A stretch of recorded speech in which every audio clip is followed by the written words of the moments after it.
a minute behind them again. Wow. Don't call us. Call music. Let's call the meeting to order at 6:01. I'm sorry, I'm an hour ahead. I don't know what's going on. We'll start with Pledge of Allegiance. I pledge allegiance to the flag of the United States of America and to the republic for which it stands, one nation, under God, indivisible, with liberty and justice for all. So I'm told.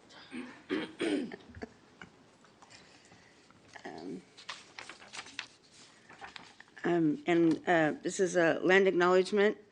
We humbly acknowledge that we sit within the unceded traditional ancestral homes of the, Chenyo. Okay, well, you can train me on that in a minute.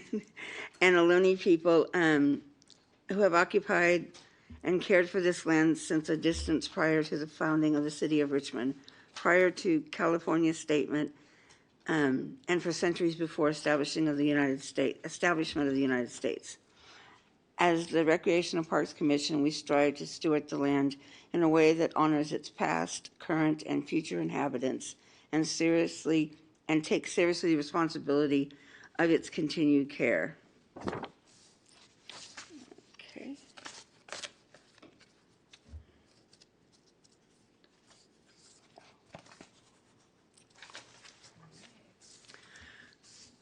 The mission of the commission is to advise the city council and city staff to provide excellent parks and recreation facilities, to preserve open space, and to provide programs that enrich, educate, and serve the needs of the diversity of the residents of Richmond.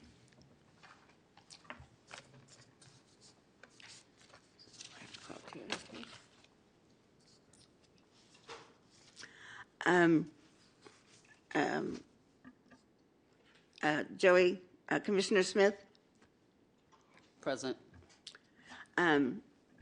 Commissioner Holbert, sorry.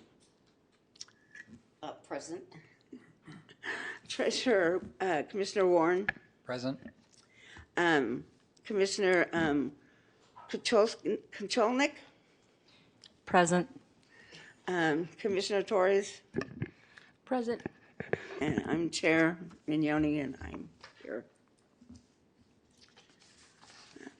Okay, individuals who'd like to address the Recreational Parks Commission on relevant matters not listed on the agenda or on department reports for information items not pulled for discussion may do so under open forum. Public comments may be made on agenda items that will be when the item is discussed. The standard amount of time for each speaker is, in either instance, will be 2 minutes.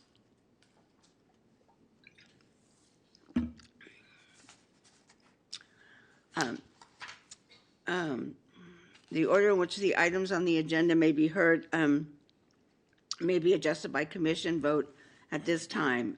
In addition, items may be removed from or placed on the consent calendar at this time. Individual items may be removed from department reports for information, for discussion, explanation, or continuance to a future meeting. In addition, the order in which the items will be heard may be adjusted at this time. Do we have any? I make a motion to adopt the agenda as it's originally stated. Do I have a second? Second. All in favor? Aye. Aye. Any abstentions or nay votes? Okay. Open forum.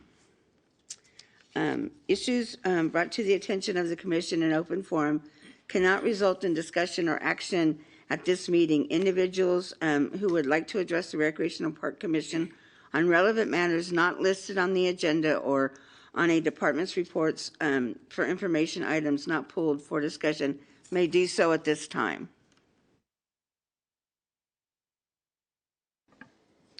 We have 6 speakers, Madam Chair. I'd like to call upon Laura Gonzalez. please walk over to the podium on the other end and speak in the mic.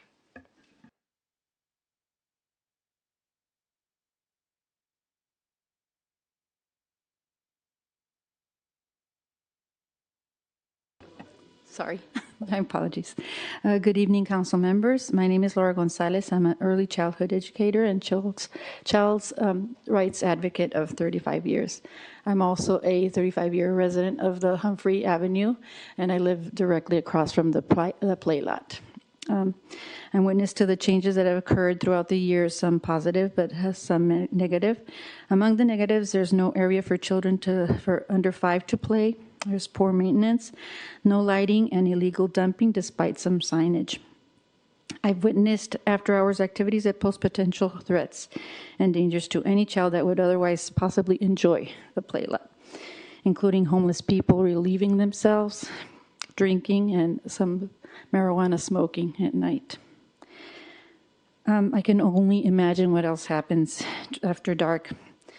I always feel that we're getting the short end of the stick when it comes to any improvements. The most recent one is a bit of wood chips added in an attempt, I guess, to address the flooding that occurs anytime that there is rain. And lots of things can hide under wood chips. My main concern is the safety of our neighborhood children. Children have a right to a safe and accessible play space. The structure and the lot itself require immediate attention. The lot has great potential for community building, and yet I'd rather go out of my way to take my grandchild to a park that I feel is safer when I have one right across the street. We need more age-appropriate play structures, turf, picnic benches, toddler area, fencing, lighting, overall maintenance, improved signage, and enforcement of rules. I urge you to give attention to Humphrey Play Lot. Thank you for your time.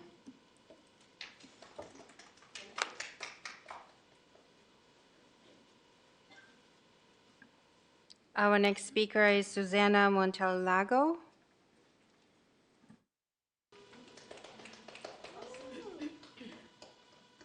Bit of a sore throat, so excuse me. Good evening. My name is Susana Montelongo. I am a homeowner for nearly 15 years on Humphrey Avenue. The reason my husband and I decided to buy our home there is because of the Humphrey Play Lot, which is just a couple houses down. This place lot was the main reason we bought our home there. However, our play lot has been neglected for far too long. From the broken glass, the needles hiding under the piled on wood chips, the annual flooding causing the ground to sink, and the deteriorating play structures. Kids can't use any parts of the playground when it's flooded. Even after the rain stops, it takes months for that water to drain out, leaving the toxic residue on the rotting wood chips. Just imagine all that trash sitting underneath, the animal feces mixing with that water, only to dry up, and that's what our kids play on. The poor conditions and unpleasant aspects of this play lot have steered families away to other playgrounds. Play lot is just not safe anymore. As taxpayers, we deserve a decent and sanitary green space. And as human beings, we have the right to a safe environment. I specifically request from City Council and Park Recs Department to conduct a comprehensive safety audit of Humphrey Play Lot and allocate a dedicated budget to help repair and maintain this play lot. By doing so, we will be investing on the well-being of our children by incentivizing better neighbor relations, making good use of that space and opportunity to thrive as a community. It's time to take action on Humphrey Avenue, Humphrey Play Lot as a safe haven, not a hazard zone. Thank you for your consideration and time.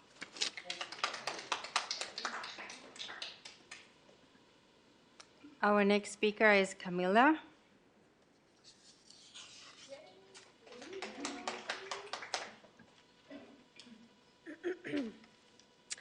Good evening, council members. My name is Camila Gonzalez. I work as a paraprofessional for West Contra Costa.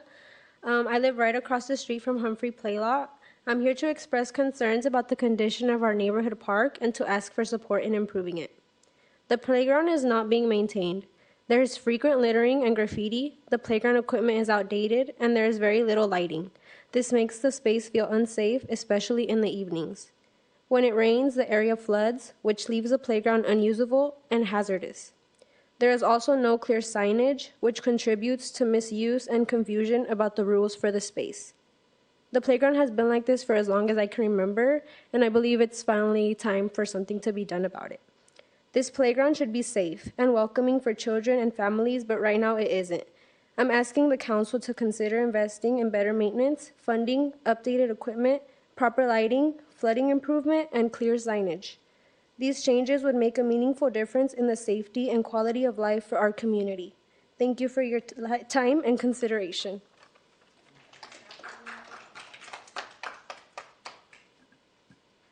Our next speaker is Hilda Nava.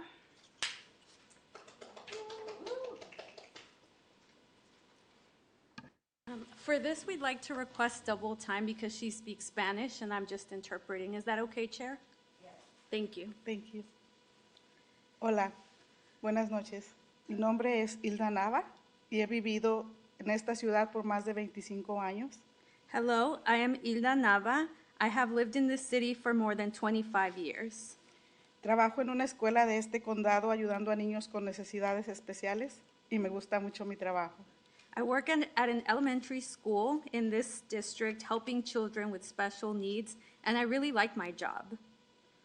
Vivo a 2 casas del parque del que estamos hablando I live 2 blocks away from Humphrey Play Lot. y necesita restauración inmediata. Los juegos están dañados, The park needs immediate restoration, and the play structure is damaged. siempre en temporadas de lluvia se inunda y pasan meses sin que los niños puedan jugar ahí. Every rainy season, it floods, and the water stays for months. Y eso pasa año tras año. And this happens year and the next year. Y siento que como comunidad merecemos ser informados sobre los proyectos que se hagan en nuestro vecindario Because we are a community, we deserve to be informed about projects being done in our neighborhood. y también podemos formar parte del equipo con mucho gusto para apoyar si se necesita, con la finalidad de que esto se logre hacer lo más pronto posible. And I am really excited and happy that we've come together as a community to tell you about some of the issues. I really like supporting where it's needed with the goal of having problems solved as soon as possible. Porque tener un parque digno para los niños de nuestro vecindario es prioridad. Having a decent park benefits the children in our neighborhood, and it's a priority. Yo ahí llevaba a mis hijos y ahora llevo a mis nietos y espero que el parque siga de pie y en condiciones óptimas. I raised my children there, and now my grandchildren go there. I hope the park continues to exist and remains in optimal conditions for families. Sí, para que las personas que llegan a vivir a nuestra comunidad sigan disfrutándolo y para todo el que guste visitarlo. So that future generations continue to enjoy this park for our community, so everyone can keep enjoying it and anyone who wants to come visit. Porque merecemos un parque en buenas condiciones y digno para nuestros niños, así como otros parques tan bonitos que miro cerca como en San Pablo, en vecindarios cercanos a donde nosotros vivimos. We deserve a park in good condition and worthy of our children, just like other nice parks that exist around us and that I've seen in other cities, such as San Pablo. Vivo a 2 casas del parque por más de 25 años, como ya lo había mencionado, As I've mentioned before, I live 2 houses away from the park for more than 25 years. y me consta cómo el parque se está deteriorando y me da mucha tristeza. And I have seen firsthand how the park is deteriorating, and it gives me a lot of sadness. Porque veo que es mínimo lo que en años se ha hecho por restaurarlo. Because I see that the bare minimum has been done in order to restore it over the years. Y repito, los niños de mi vecindario merecen un parque bonito, digno y en buenas condiciones, al igual que los demás. Muchas gracias. And I repeat, the children in my neighborhood deserve a beautiful, dignified park in good condition, just like the parks in other neighborhoods. Thank you very much.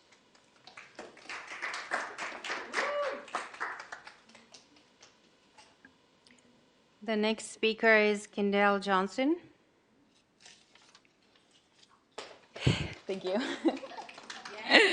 Evening, Commissioners. I'm Kendall. I'm a community organizer and advocate at Fierce Advocates. We're committed to advocating for neighborhood-led development that meets the needs of all community members. I've been working here in Richmond my entire career to empower community members to take their community, their neighborhood development into their own hands, and that's why I brought my crew here today. In my time organizing for park equity near Humphrey Playlot, I've seen every type of family in person. These residents represent hundreds more of people who use that Playlot. I have the privilege of living in El Cerrito, where I don't have to worry about feeling safe in the park, whether I can take my family and friends there. But the residents, they live in a formerly redlined community, a disinvested community, and so the color of their skin, their socioeconomic status, unfortunately reflects the quality of parks they have. And that's why we're here today, to share the urgency of park equity with the Richmond Parks and Rec Commission. I'm here specifically to ask for y'all's commitment to racial justice and public health in your work as commissioners, whether that's prioritizing parks in disadvantaged neighborhoods for future improvements or centering diversity and racial equity on the commission itself. We, as organizers, have provided culturally resonant programming and pathways for residents to get involved in park access, and we're so happy to be here in community with you all today.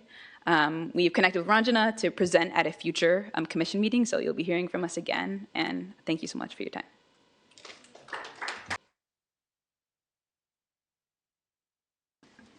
Our last speaker is Gary Holbert.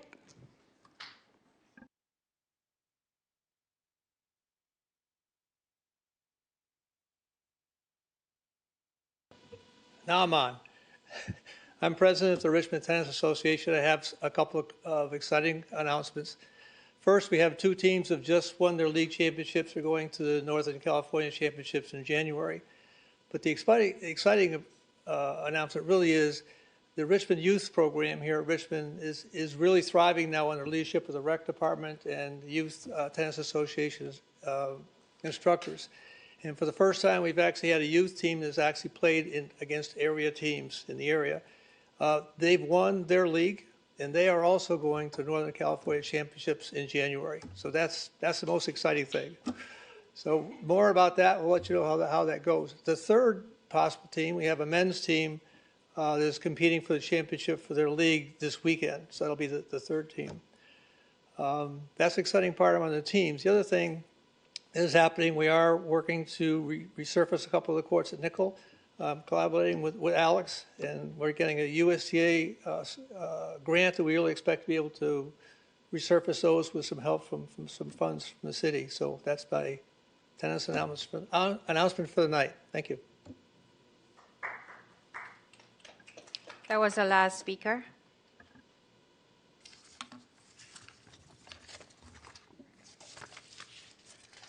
The next Recreational Parks Commission meeting will be on January 14th, 2026. I'm sorry. Currently, we have $413.08 in the commission trust account. And at this point, we have no membership changes.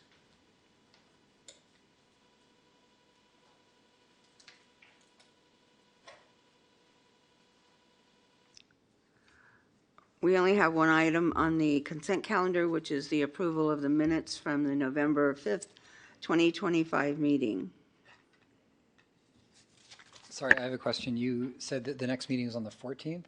That's the second Monday, not the first Monday, or Wednesday? Yep. Okay. In July and January. Okay, thank you.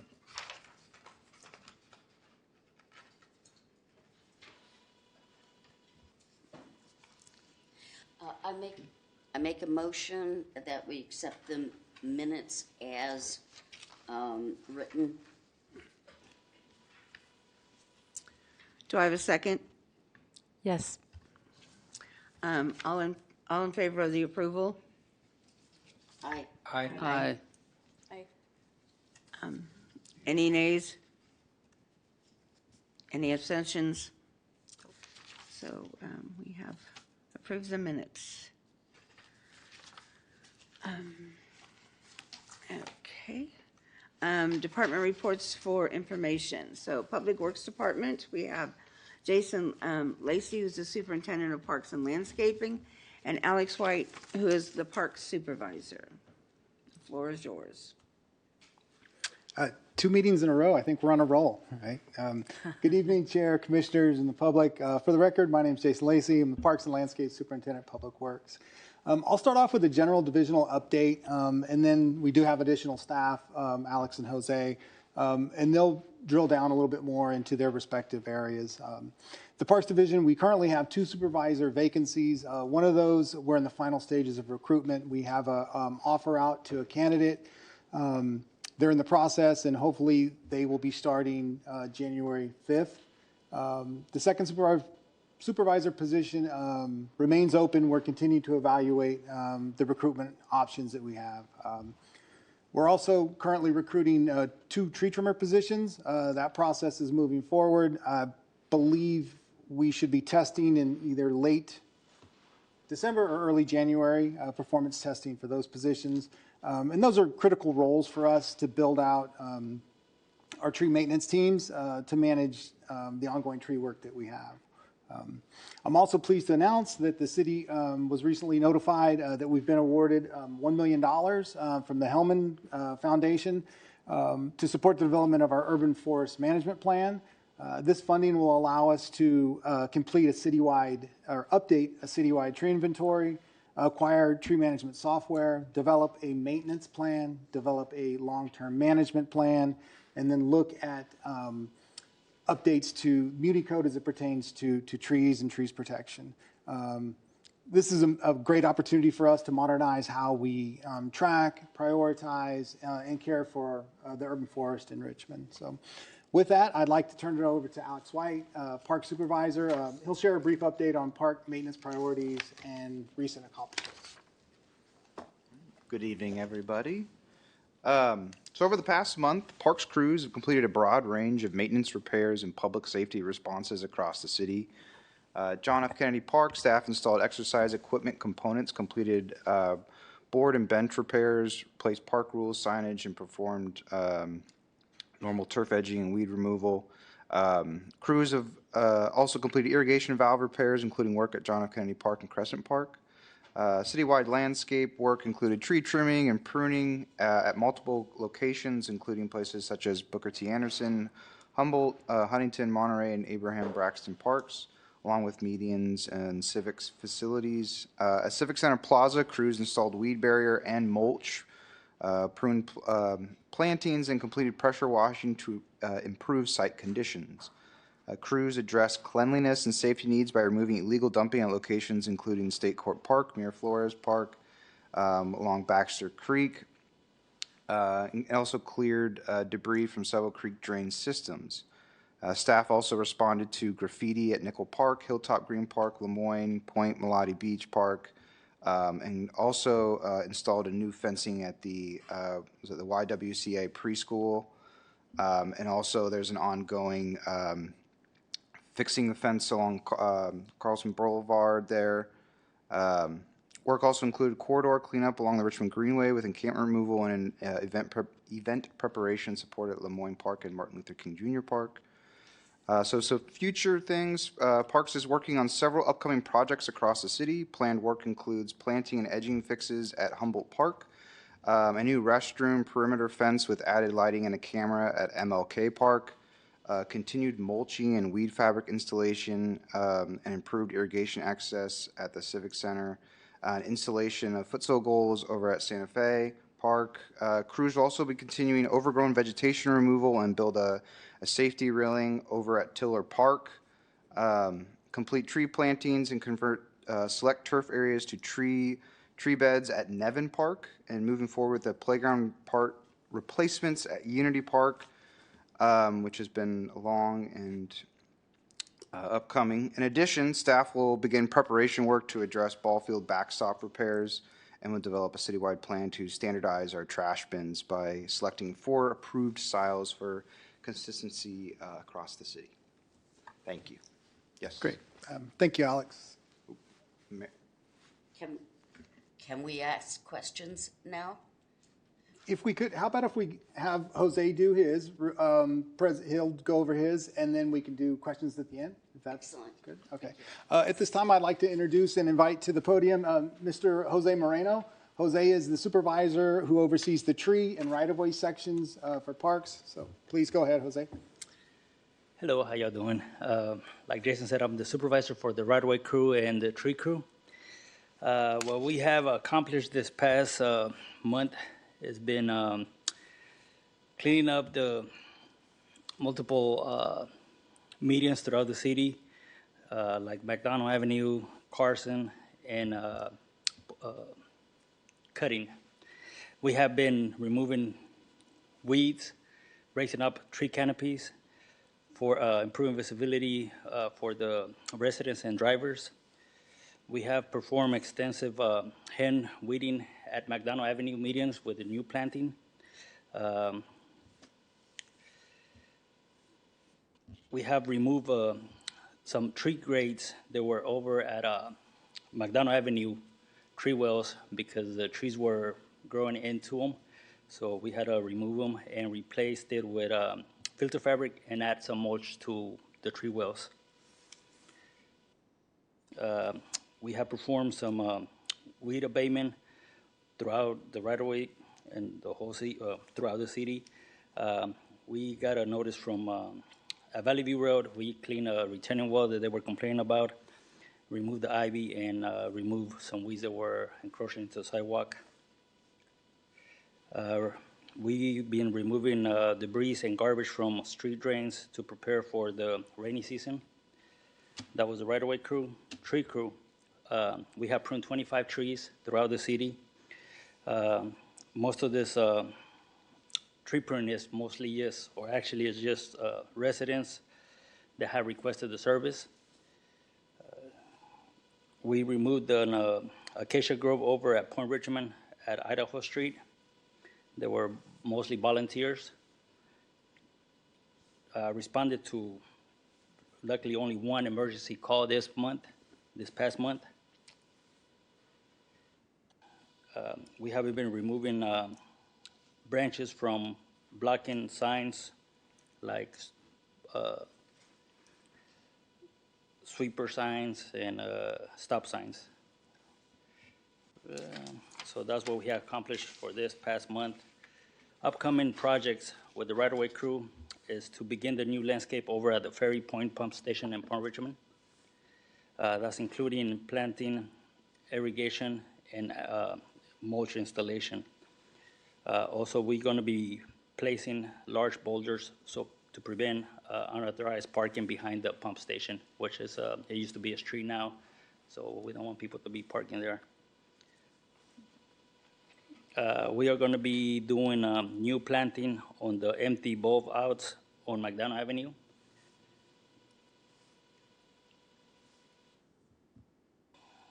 We're going to start the maintenance at the Cutting Boulevard boat ramp that a private company used to perform the maintenance before. Now we're going to take over and start doing it starting tomorrow. Perform maintenance along the 55th Street sound wall, including weed removal, shrub pruning, and tree canopy lifting from Bayview Avenue to Carson Boulevard. Trim shrubbery encroaching onto the pathway along the greenway between San Pablo Avenue and Carson Boulevard. Tree crew, we is going to continue pruning trees from the list of residents that have requested the work. Prepare for potential emergency calls as winter is approaching. Continue raising the canopies to provide adequate clearance for larger vehicles like the street sweepers, buses, and Republic Services dump trucks. Thank you. Great. Thank you, Jose.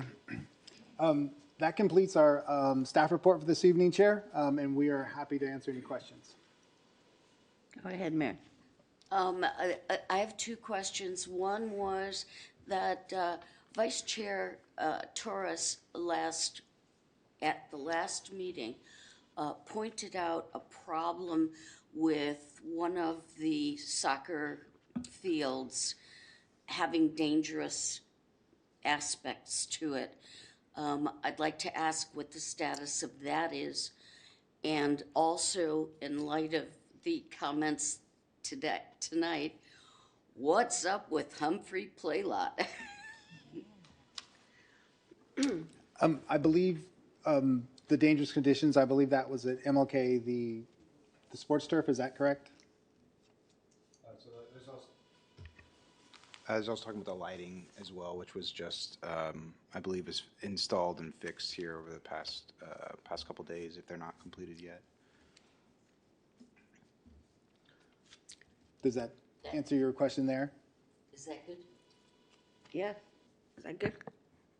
I mean, it was your question, so I'm not sure what you, No, I'm looking at you because you're the soccer field expert. yeah.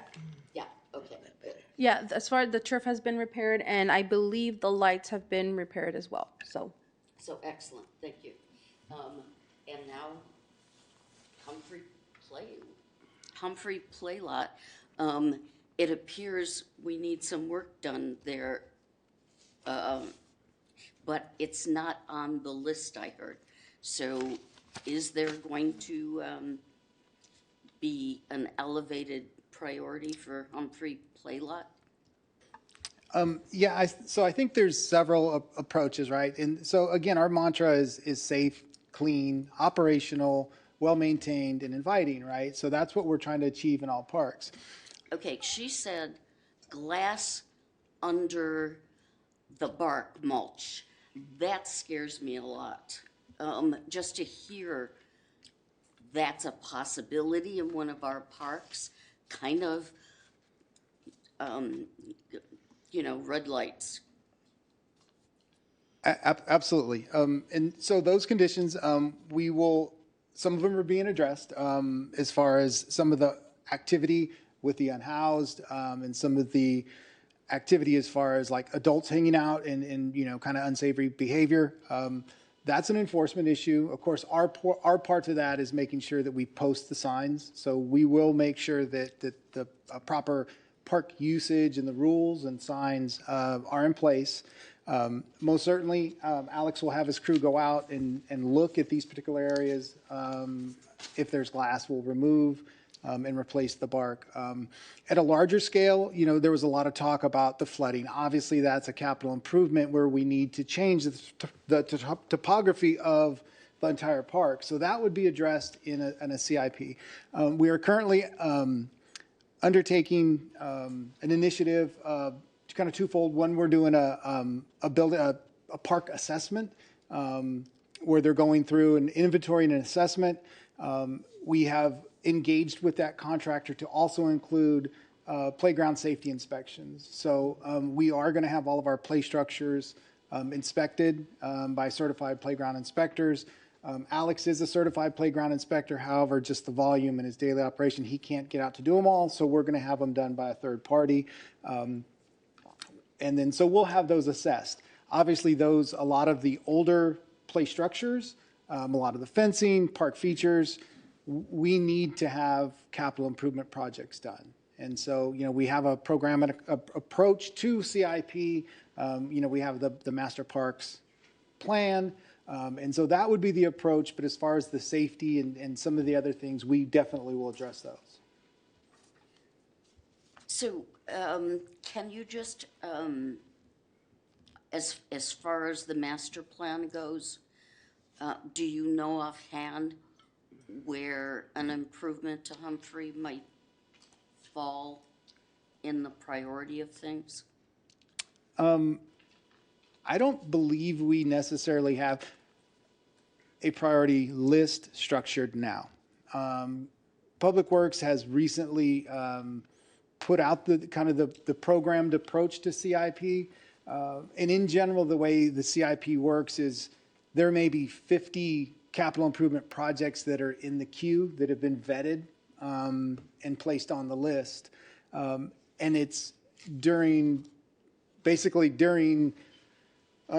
budget season is when council looks at those, and it's council's decision on which ones get funded. There definitely would be a lot of support from this commission if you guys were to put your recommendation on what priority list you guys see fit. But it ultimately the priority would be council driven if it's to be funded through city coffers.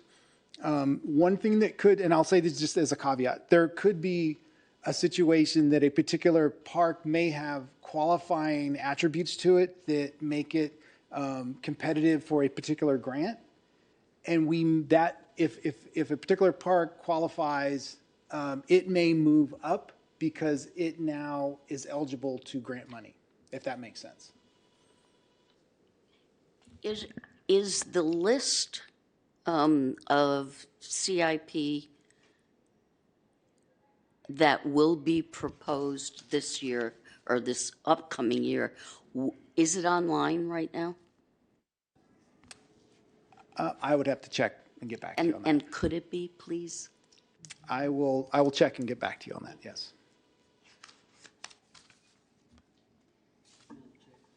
Yes, I'm sorry, I didn't see your hand. Go ahead. So thank you for the information, gentlemen. Because we are now coming together, as you exclaimed, with some regularity, I think it would be reasonable to catch us up because you all have been working, but unfortunately we haven't been able to meet with you. I'm curious about the status of Borman. It'd be great to find out, where are we as far as our parks over at Shields Reeds, and what's that status and things like that. So when we get report outs, it's good to, especially because we have newer people on the commission, to fill in the gaps so that when people are voting and making decisions of what we should advise the city council and suggest, then they're fully knowledgeable. Just having it written down for some people does not fulfill what they need to have a better understanding about things.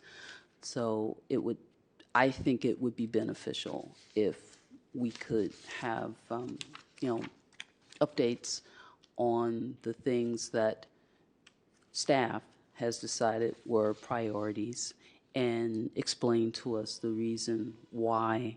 And I fully understand the idea about the grants.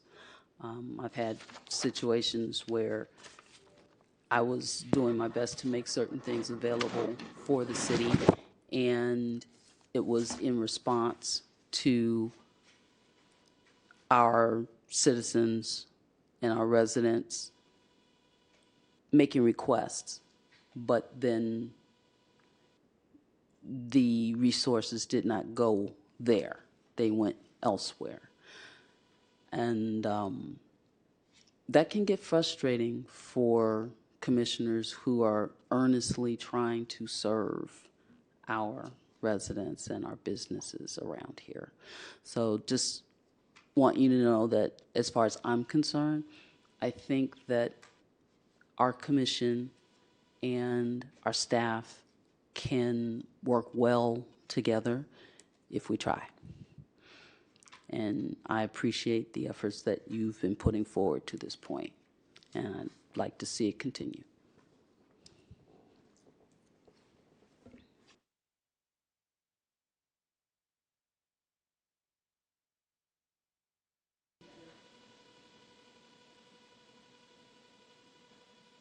I had a question about tree trimming. You talked about, I live on Lincoln, above 23rd, and between 23rd and 24th, there's some trees that you come home one day and there's a big branch in the middle of the road, and you're like, oh, okay, truck came through here and took that one out. And I'm glad to hear that you're doing that, because that's really important, because, it just messes everything out. And trimming and lifting around, doing the canopy lifts, and also where there's stop signs, because there's more places people don't realize you're driving up. I know there's a stop sign there because I've stopped there for, many years. But other people don't have any idea. I mean, we had a really bad problem at 34th and McBride. They just kept going through. I don't know why anybody would do that, but, So it's glad that you're getting those done. I appreciate that. It's really important.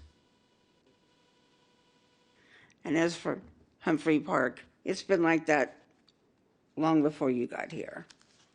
And, we would talk about it, and that would be all that would ever happen. I talked with the superintendent many times about that in the past, but go on.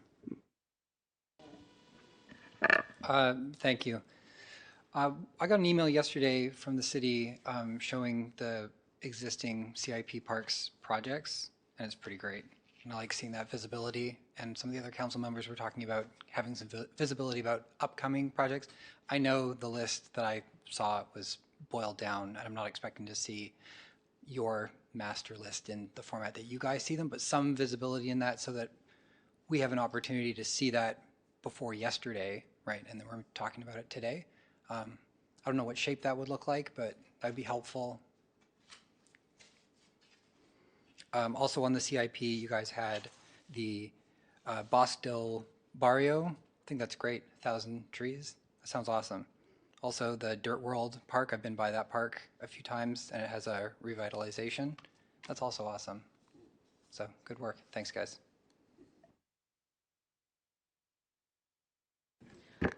Could you explain the MLK lighting situation and how it got fixed? Because I know it was a couple different things kind of bunched up, right? So I've heard a little bit more, but if you could explain, please. Yeah, I'll let Alex explain more if he has details.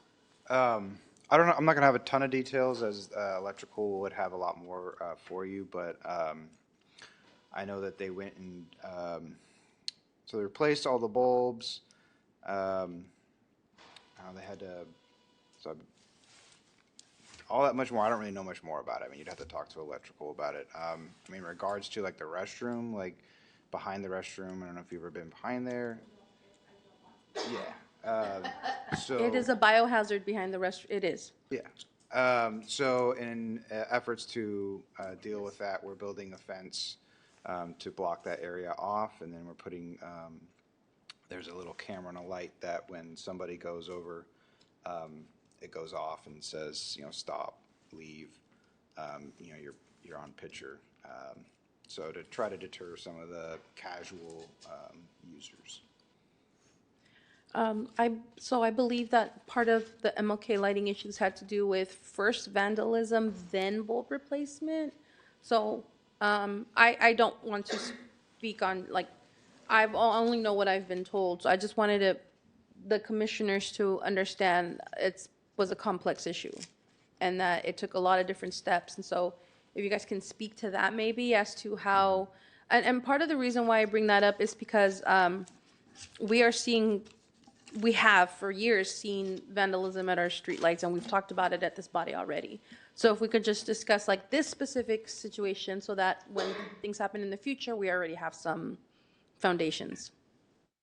I was going to say, I do know they went through and they welded all the boxes closed with all the new wires. So they've taken some measures to try to deter the vandalism. Yeah, and so we've been hit citywide to copper theft, and so it's at a magnitude that I haven't seen in any city I've ever worked in. I haven't seen it this bad. So our electrical team is out every single day.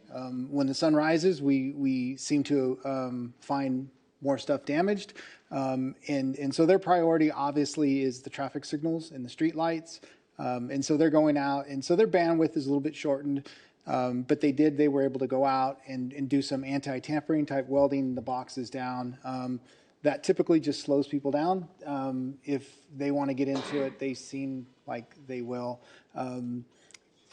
Across the city, even some of our parks, I know in Marina Bay, we put big boulders on top of our boxes to hopefully they can't access them.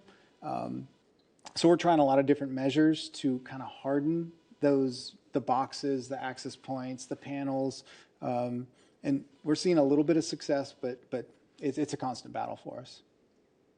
How about solar lighting? I hear that's a good option for reducing theft. Yeah, there's a program. I'm not familiar with it because it's the electrical and the streets department they've rolled out a program. They've installed some solar lighting.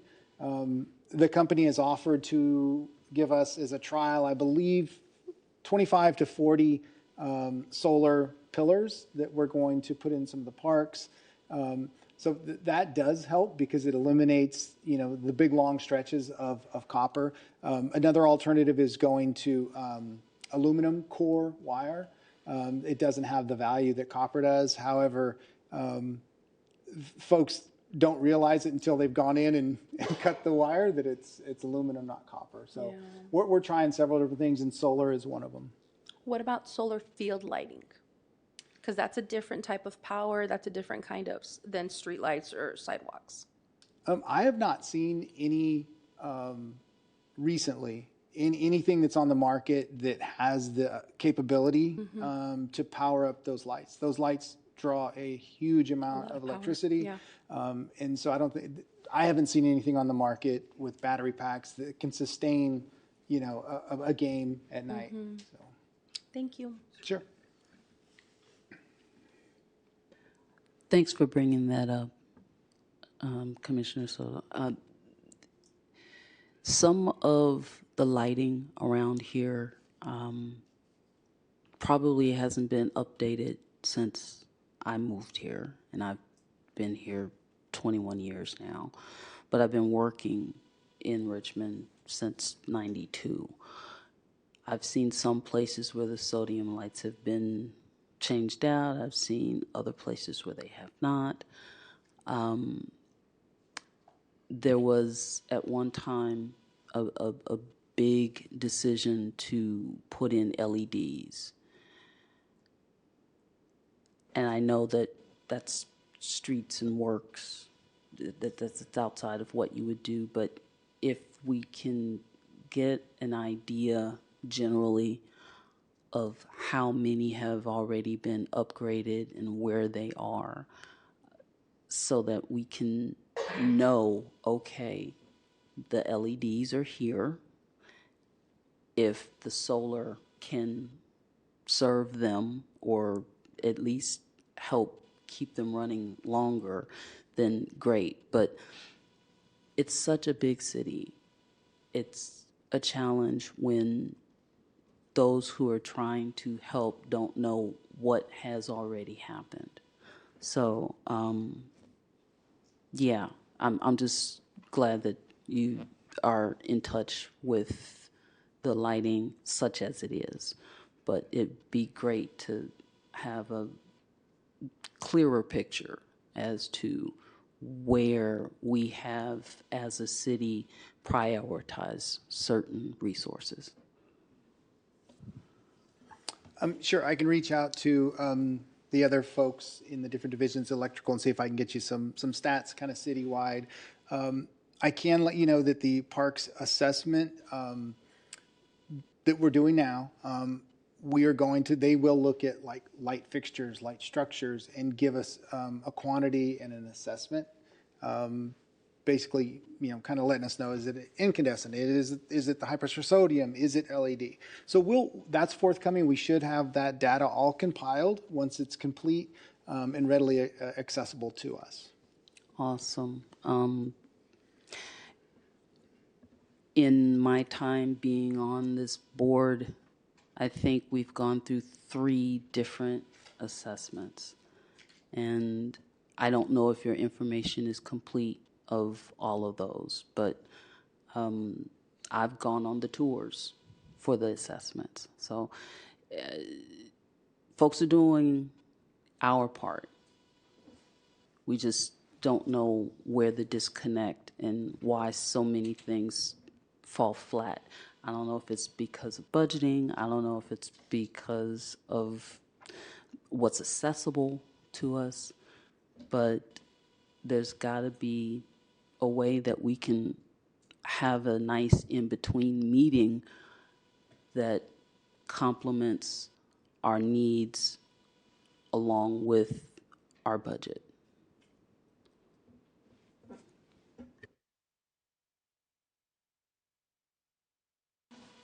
We do have one solar light in Berg Park in the play lot, and Chris Chamberlain put that in, so two people before you. It's been probably 10 years at least. So I go, sometimes I'm thinking, oh, it's not working. Oh, it's working. So yeah, it's been there quite a while, so. It's not the brightest light in the world, but it's a light. Yeah, the other night, just as a side, the other night I drove by Nickel Park during like I think it might have been the day after Thanksgiving.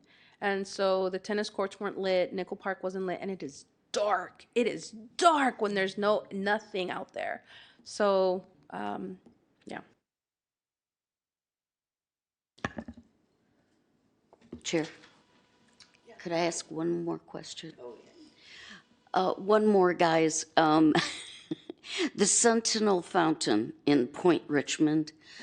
We went to a lot of trouble to get that fountain connected to the sewer system, the city sewer system, a few years ago. And when I was up there last checking it out, there were these pebbles, little stones, that were being used as mulch in the tree little boxes, and apparently someone thought it would be a great idea to fill the sewer, the drains in the sinks with these pebbles. I pulled a whole bunch of them out with my hands, my fingers, so I know that's probably what's plugging up the sewer there. Has it been flushed, cleaned? Is it working again? I mean, I know the water works, but the drainage is not working, and I think it's just because it's filled with these little stones. Comments? I've spoken with the lead of the area, but he was not overly, didn't know much about the fountain itself, and kind of, so we were going to have to try to dig in and find some blueprints or anything else for a little more information, because there was just lacking.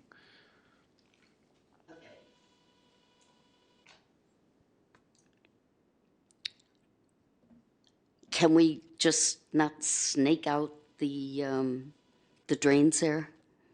Well, we can make, yeah, we definitely can make time to be able to have the Could crew we, over there and take a look could at I it. ask that be put on like a punch list? Things to do, you know? We've all been kind of alluding to, can we have like a monthly punch list that these are priorities based on the people who are coming in here and talking to us, because we're representing these people. And yeah, we know about costs and priorities, but there must be some way that we can convey to the people of the city that we represent that we have heard what they said, and we are doing some little thing about something they said. I mean, I'd like to be able to convey that publicly. We used to have a punch list. I think it's a great idea. I would like to bring back the punch list where you have to tell us that the stuff on the punch list has been addressed in some way, so that we can look to our people with straight faces and say, yeah, we did our job this month. Yeah, absolutely. And to answer your question, Alex and his staff, they will take a look at that drainage issue and see what we can do. And most certainly, you know, yes. So when complaints come in, hopefully, not to undermine this commission at all, but you know, we would like, if there's a process, and we do have one, that folks can go online and create a work order for us, and it's handled. that it doesn't need to get elevated to you folks to come to us, right? We want to have a streamlined system that anything that the public identifies, that it gets on our radar and that we put resources to fixing it. So ultimately, that's the goal. But most certainly, anything that does get elevated to you folks, please, we don't need to wait on our monthly meetings. Please email them to us, and we'll get them on our list, and wherever they fall as priority, we will make sure that we do address it in time. Thank you so much. You guys, I know you're doing a fantastic job. We really appreciate everything you're doing. We just have to, well, I'm getting old, so I forget things. So if I have a list, it's always good for me. Thank you. Do we have any other questions for the? Yeah, I do. Excuse me, I do. Jason, you'd said that the park's got 30 or 40 pillars, solar light pillars. That's you guys. That's not the city electrical. Like that's under your purview to install. Yes, so it was with the contract. The vendor that is installing kind of our beta testing for the other solar lights, part of their sales pitch, we asked, hey, what other products do you have? And it was in their product line. And we said, would you be willing to give us some of these to install? And they said yes. And so we've got a verbal from them now. And so, yes, we would decide kind of where we beta test those. If that's the question you're looking for, is what's our location? We haven't decided on locations. We'd be open to suggestions for sure. Great. The question really was like, who's driving that bus, right? And it's very easy for another, like, it'll be another department's job, right? And that's just kind of want to know who. Another division, yes. Same department, different division, yes. That's what I wanted to know. Thank you. If there's no more questions, we'll move on to recreation. Thank you, Madam Chair. I would like to share with the Commission that we have some of our senior staff from Recreation to present information from their sections. This way, they will get to know their new Commission members, and then they can also get to know you. And before we move on to that, I just wanted to share very quickly that our senior staff and I, since last week, we've been really meeting and having discussions in trying to formulate a plan to extend the childcare services for school district strike. And we've been asked to open up tomorrow, so we are really scrambling to get staff in place and to see how we can meet the needs of some of the parents within Richmond's school district. So that has been our main focus for the last few days, actually started last week. And I've also been in conversation with directors from recreation agencies, from El Cerrito to Hercules, and they are looking towards us, like checking in with us to see what we are doing. And I'm not sure what the other cities are doing. So this is still in progress, but we will be ready to open up at some of our sites, and we'll see what happens with the district. Hopefully, they resolve their issues quickly, and we can go back to normal programming. The other thing that I'd like to mention is I have invited our former Rec and Parks Commissioner, Allison Blakely. Unfortunately, she can no longer serve on a commission due to the district distribution, and so she no longer falls within the Richmond area of our jurisdiction. So unfortunately, she had to resign, and we would have loved to continue to have her serve on a commission. She's been very much being an active part of this commission, and we wanted to offer a thank you to her. And we will give Allison a moment to say something if she wants to. But before I forget, we also want to thank you for being on our current commission. We have a little token which were in your seats. And then after the meeting, we do have a small reception for you. So please hang around and grab something to eat. I know this is not like a true dinner reception, but it's something from us to say thank you for your work with us and your time with us. And so now I would like to call upon Allison if she wants to say something.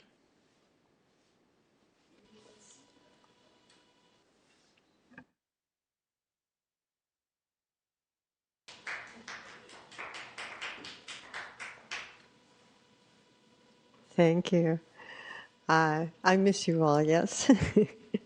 Although you have a lot of new members, that's wonderful.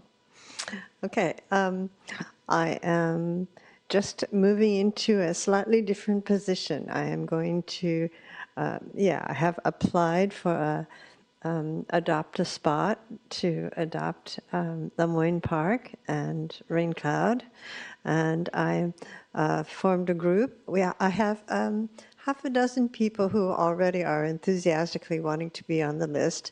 And Linda Lowe and I are going to make a presentation to the Rotary Club, which has a partnership, a long-time partnership with Lemoyne Park in the first place. They're the ones that were engaged in doing the painting of the climbing structure.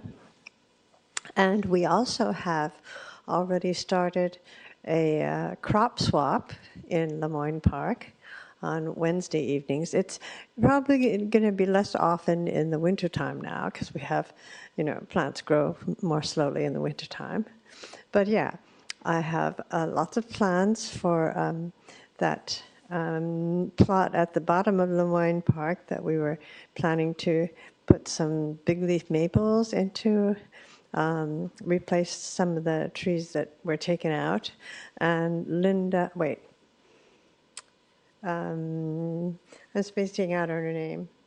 The woman from the Urban Forestry Advisory, Janet Flint. She and I are going to collaborate and talk about doing an understory and maybe paths and benches and little informative signs about the native plants. So yeah, I'm just shifting over to a citizen agitator as opposed to being a commissioner.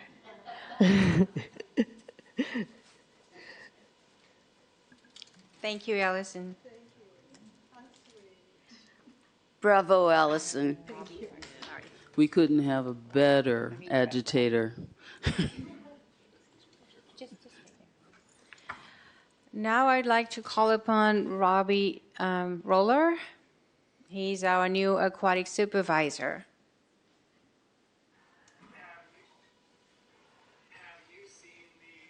You can go there. No, that's fine. You can just go. That's fine. You can use that microphone. First time being here. Hi, my name is Robbie Roller. I am the recreation supervisor for aquatics for City of Richmond, supervise the plunge and the Richmond Swim Center. I'm about 8 months into the job. I've not been to one of these meetings before. We won't bite. It's okay. Yeah. Can you talk about programs and staff? Sure, I'll answer any questions you have. So we have 2 senior lifeguards that are permanent part-time, and then we have probably about 30 part-time lifeguards. Some of them are off in school because they're going off to college, and so they're mostly summertime staff, but part of those 30 do work year-round for us. And then I also employ office cashier clerks, who are the folks at the front window of the pool taking money, answering questions, and going over pool rules for anyone who comes in for drop-in swim. And there's about 10 of those part-time staff in addition to the 30 part-time lifeguards. And then in addition, there's a full-time aquatic specialist who helps me train all the staff, because there's a lot of certifications needed to be lifeguards continuously, recertifications, and that person also helps me with the administration of swim lessons, and just kind of all aspects of the pool.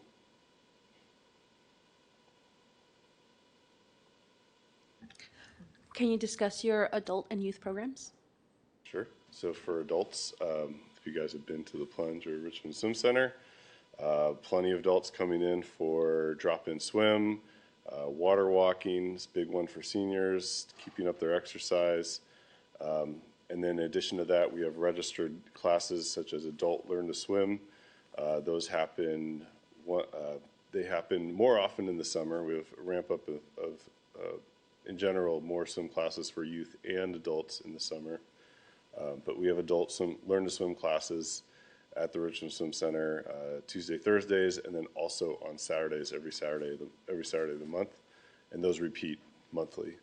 Those require prior registration with our registration office. And then for youth, we obviously have level stages of progressive swim lessons. They can start as early as 6 months years old. We have a really cute, it's called Little Splashers, and it's a parent and me class where you get in the water with your kid and accumulate with your child and sing songs in the water and get them used to it.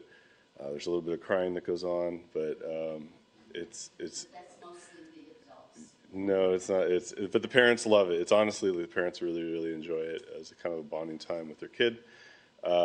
And then after that, we have 3 to 5 year olds starting the very beginnings of swim lessons. And then from 6 years old to 12 years old, we have progressive levels of swim lessons. And then once they get, let's say like you have a 12-year-old, you get past the last swim lesson that you could possibly do.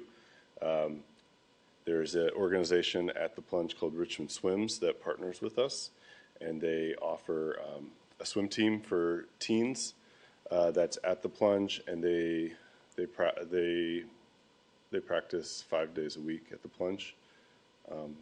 And so if you are super into swimming and want to progress to competitive swimming, that's where we suggest the kids go to. And there's a very positive program going on that we partner with. And they're a nonprofit. Do you have any programs or plan for programs for kids with special needs to learn swimming? That's a very good question. So as far as I understand, there hasn't been at all, or I'm not really sure, but there hasn't been recently any adaptive swim. That's something that I'm looking at to try to implement. Part of the concern or the challenge is when you have adaptive swim, you need essentially close to a 1-to-1 or 2-to-1 instructor to child ratio. And right now our staffing I just don't have enough lifeguards to do that. Our lifeguards do double. Also, when I say lifeguards, they also double as aquatic instructors.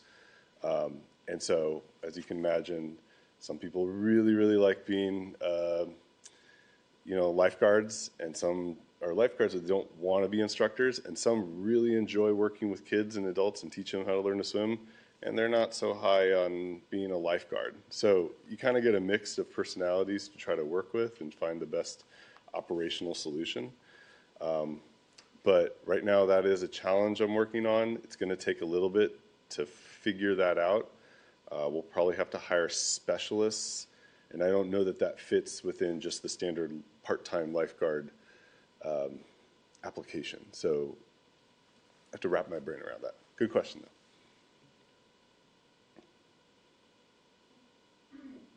Any other questions? All right, I'm excited to be here. Thank you, Robbie. And Mike, to answer a question towards that, this is something that we've been talking about for a while, but our DPRC participants, when we had more trained staff for a while, they were taking the participants directly to the Plunge for kind of like a field trip to the waters. And so they were exposed to the water, but not quite like a swim lesson program. It was just for them to have a little bit of fun in the water. So it was a regular thing with DPRC back then. Ever since staff have left and we've got new staff, they are not at capacity to take their participants to an aquatic environment.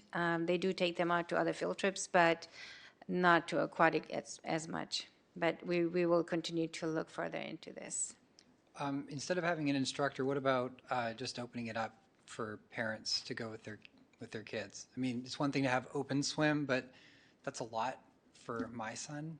Yeah, And I don't know if that's going to have one-to-one. oh, that one-to-one could be me or my wife, right? And Yeah. other families that also want to have just a different environment. I don't know what that might look like for some of Yeah. our pools, or if I just like reach out individually. I'm not too sure, but Yeah. might be something to think about. We can certainly look into that. Yeah, thank you. All right, so now I would like to introduce you to Troy Porter, and he can talk about his programs.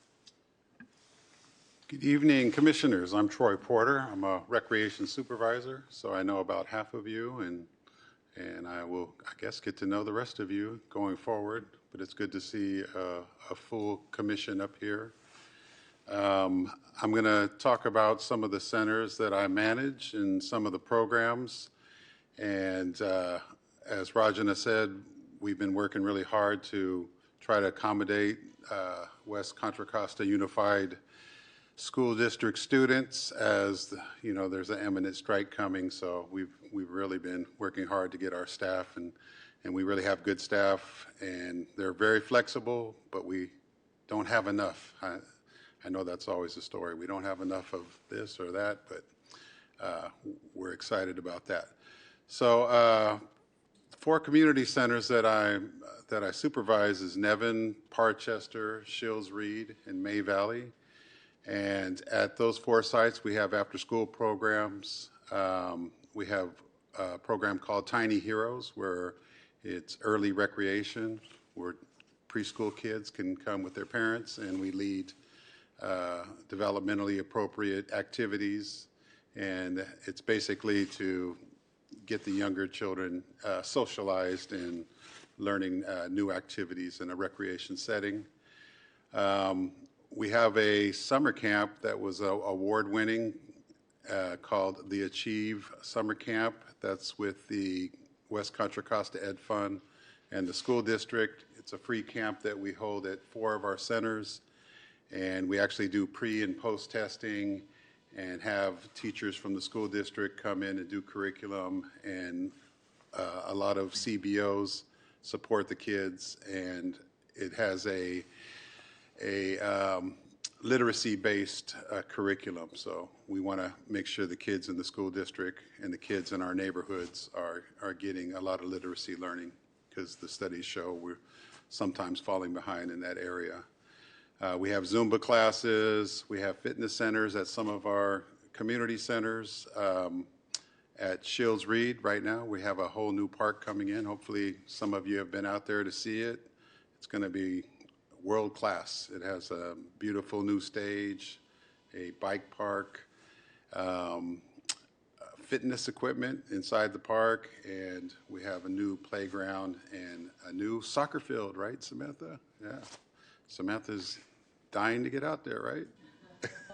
Literally, we are so excited, chomping at the bits to get on. Right. And so the neighbors are very excited in the North Richmond area, and they deserve it. They've been underserved for many, many years, so we're excited about seeing that come to fruition.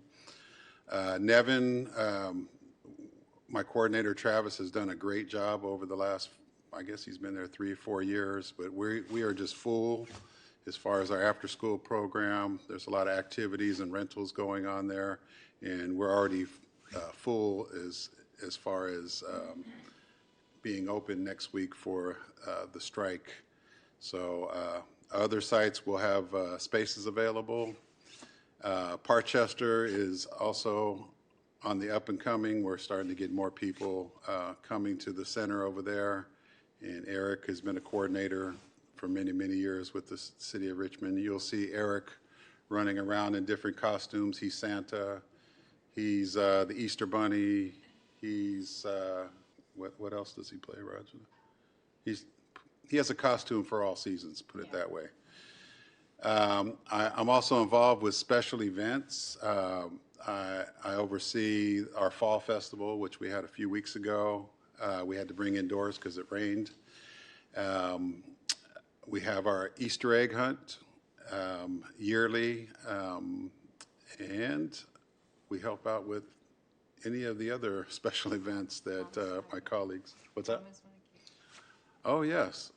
So recently we put into place a mobile recreation unit. I don't know if you've seen it at any of the events, but we're also at the farmers market on the second Sunday and fourth Friday. The fourth Friday here at the Civic Center, and we're out in the marina on the second Sunday. So that's really been a big hit for the community, seeing the mobile rec unit out there with our talented staff. And then we're getting information out and also providing games and coloring and different things. And there was one other thing that I'm missing that just crossed my mind and went, movies in the park.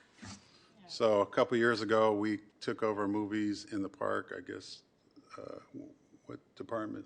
It was kind of in our department, but I took it over, and then we moved it to different parks throughout the city. So we've been at Lemoyne Park, we were at the Marina, Nickel Park, and Tiller. So we're trying to move it all over the city. And if you guys have any suggestions from any parks that you'd like to see it at in the future, we can look into that. And that's all I have from the top of my head right now. If you have any questions, I'll be happy to answer them.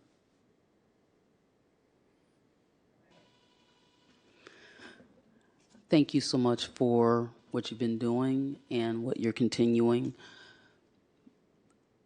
Personal experience at our parks, daytime, nighttime, it's windy.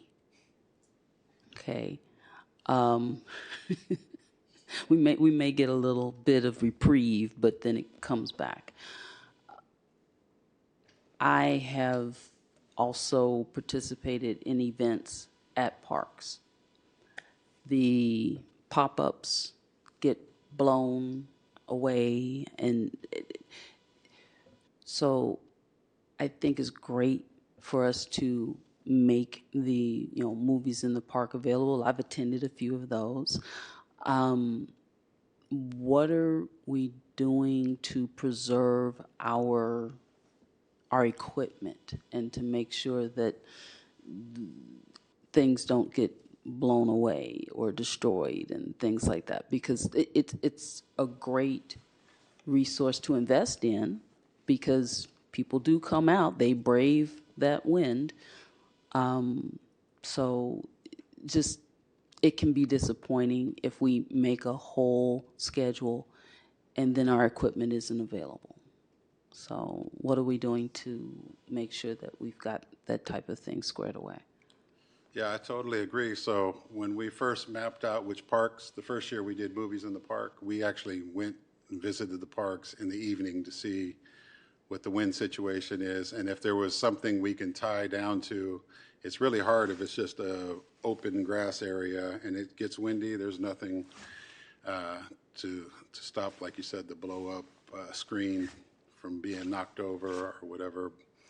But we've been very fortunate, except the only time we had to bring it indoors was this last one at Nickel Park. And the year before, we purposely put it indoors because I know how Nickel gets very windy at night. But we're looking for parks that have trees that we can tie and brace the screen against. We're looking for parks that are more calm, like Lemoyne Park is, perfect. It's a little warmer up there. The wind doesn't blow as hard, so we've always had a good situation out there. Tiller, was it Tiller? Yeah, Tiller also has trees out there. The marina this year, we didn't even have wind. We had a successful movies in the park. But we're trying to find parks where there is like a natural wind block. Tiller also has that sound wall that kind of blocks the wind from going over the park as well. So, yeah, so we're just taking it by our experience with the parks we know and you know, trying to have a backup plan in case it's just, you know, as you know, the summers is colder here than our winters sometimes. So, but yeah, that's a good point. Again, if you have suggestions for a park that you think would be doable in this, you know, in the middle of the summer, July and August, we're open for suggestions. But so far, Lemoyne has been great. Tiller has worked out, and we've gotten a lot of people. Nickel Park, that's a 50-50, but we have the rec complex there, so we have a screen inside but it's supposed to be movies in the park, obviously.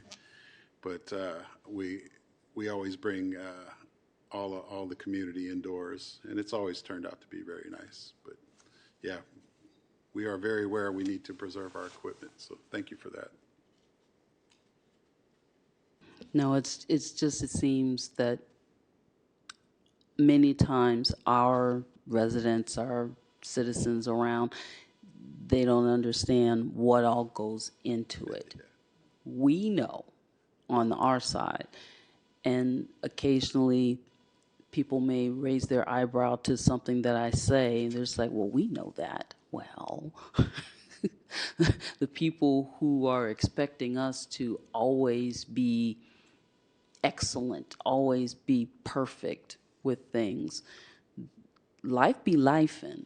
Yeah. And sometimes things just don't go the way that we would like them to. So just want folks to know that we are doing the best that we can with what we have and working earnestly to be able to upgrade our resources.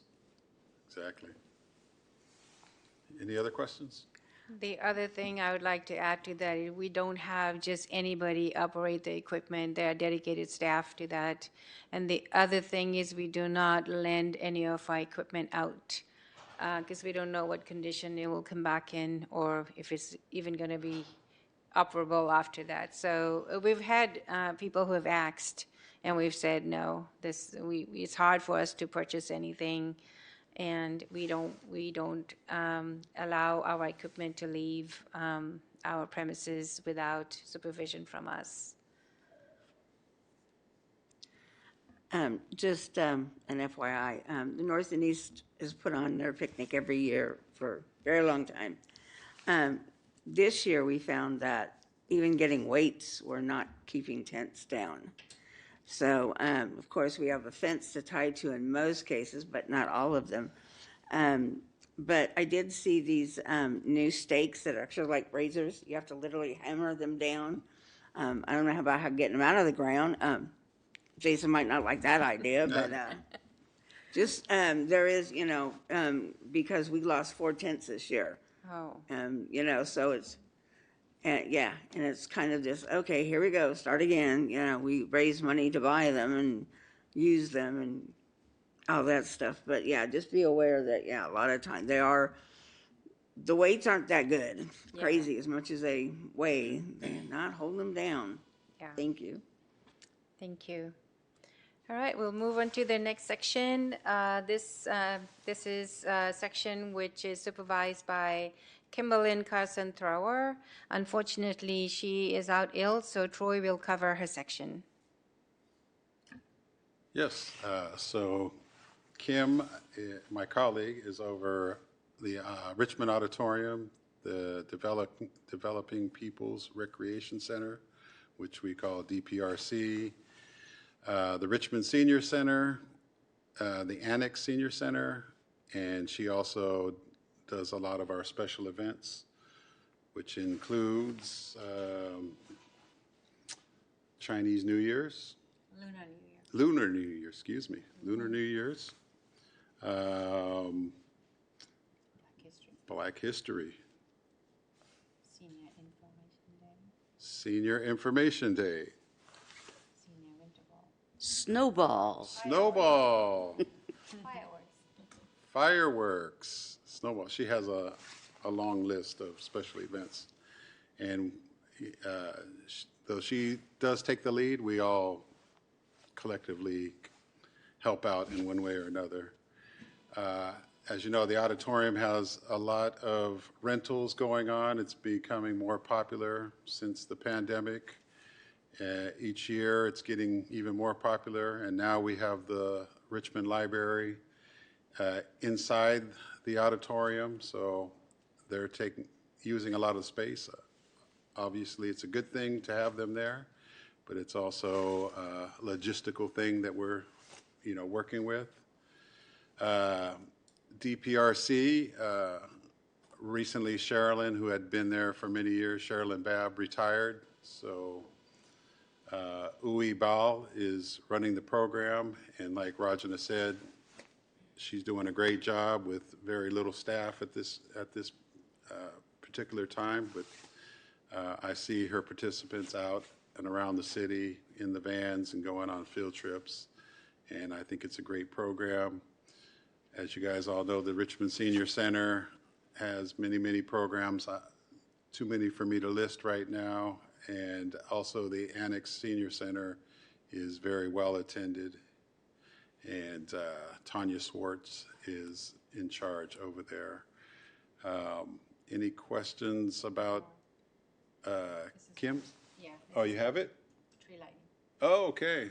We do have all the special events, or we have some of them. Recently, the auditorium hosted the annual tree lighting ceremony, November 19th. And again, that's a collaboration. Kids from my community centers, Nevin and Shields Reed, come and they do a presentation, they sing or dance or all of the above. And Santa shows up, and I think I already told you who Santa could possibly be. Huh? Oh, okay. And then we had the Christmas carolers this year.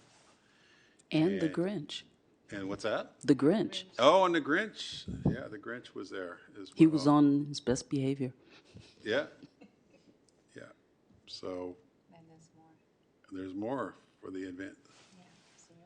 Senior Winter Ball coming up December 13th, 6 to 10 p.m. Are you guys seeing this on your screen? So this is always a great event. People in the community are always asking, when is it and where can we get tickets? So tickets are on sale now, $50 per person, and featuring the Top Shelf Classic Party and Show Band. So that should be fun. Has anyone here attended? No? Well, you have to try it. It's We great. still have tickets. Yeah. So please do consider. Yeah. And let your friends and family know, and hopefully we'll see you there. And Snowball Scholarships, Marilyn is very familiar with this, and I've been a judge. I've had the opportunity to do that, the pleasure of doing that, and it's great to see all the talent that we have in our local high schools. It's a good way to celebrate them and get them some scholarship funds. So that, when will this be? And I see the deadline was on the 5th. Yeah, we'll be on the 5th. Oh, okay. We'll be on the 5th. Yeah. And then we Oh, also December 20th, created let's the see. flyer for the donation for the Snowball Fund. And it was submitted to the city managers weekly for, I believe it was last week of November. So it's in circulation right now. Let me see if there's anything else. That's it. That's it. Thank you. Thank you, Troy. I'd like to introduce you to Tete Kisei to present information about his section.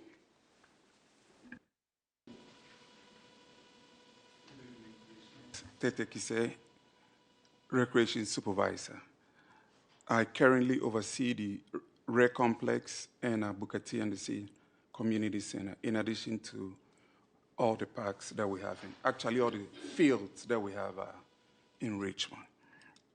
So to start with, Booker T. Anderson, we are in the process of finalizing an agreement with the school district to enable Stage Elementary have the after-school program at the Booker T. Anderson Community Center. That has not been completed yet.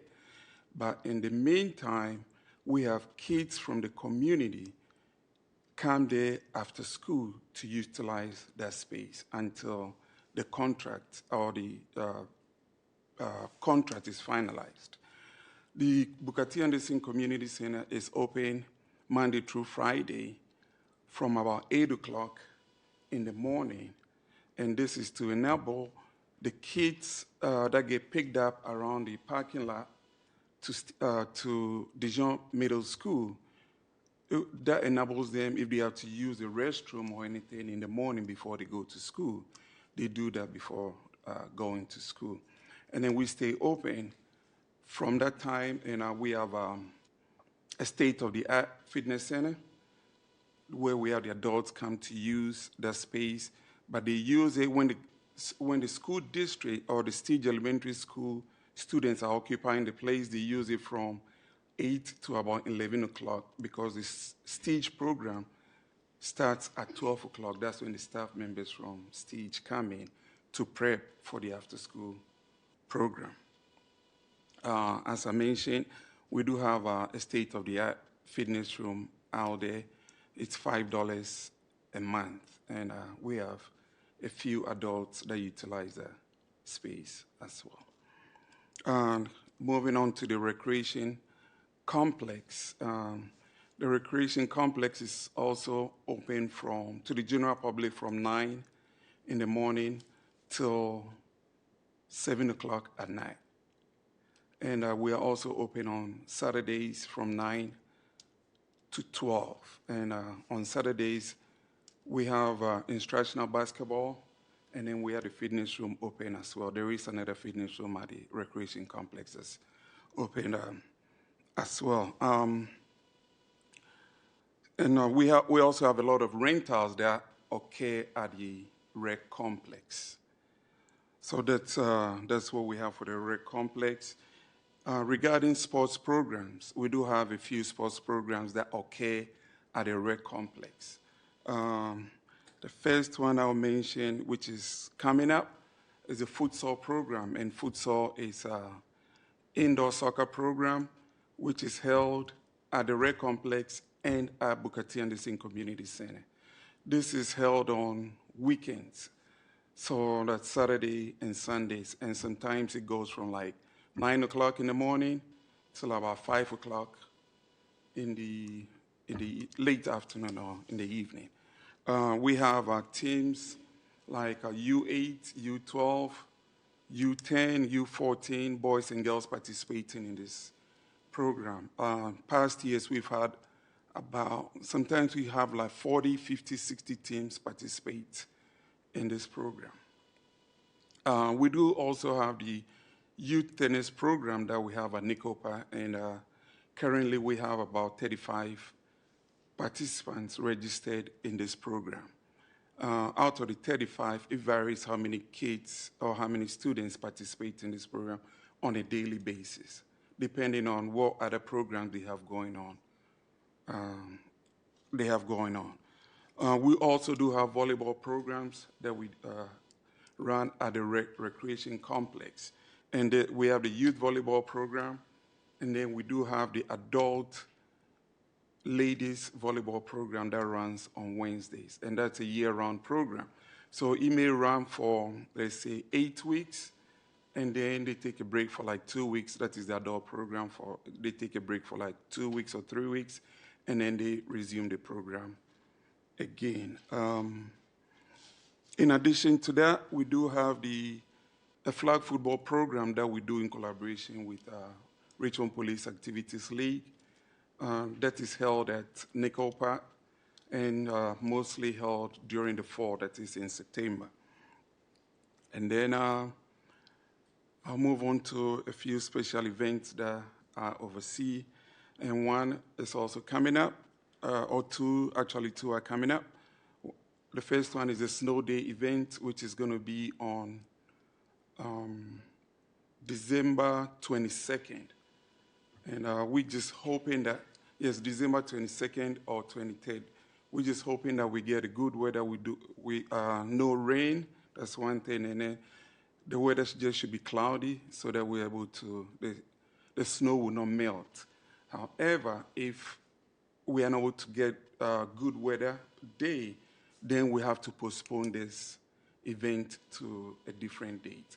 And I do not really have any date when we have to, if we have to postpone it, because I have to work with the contractor to establish a different date for this.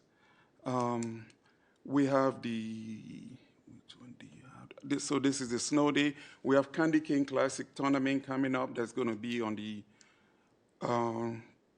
13th and 14th. That is next week, and that's going to be a basketball program at the Rec Complex and at Booker T. Anderson Community Center. We're going to be serving kids U10, U12, U14 boys, U14 girls. And when I say U, it means under 10, under 12, under 14, things like that. And then the one special event that I've been leading, I think for the past few years, is the Park RX Day or Park Prescription Day. And that's mostly at the last week of April. And it attracts a lot of people during that event. So that's all I have for the moment. Oh, I'm sorry. We do have a winter break starting on December 22nd, and it's a 2-week program. We're going to take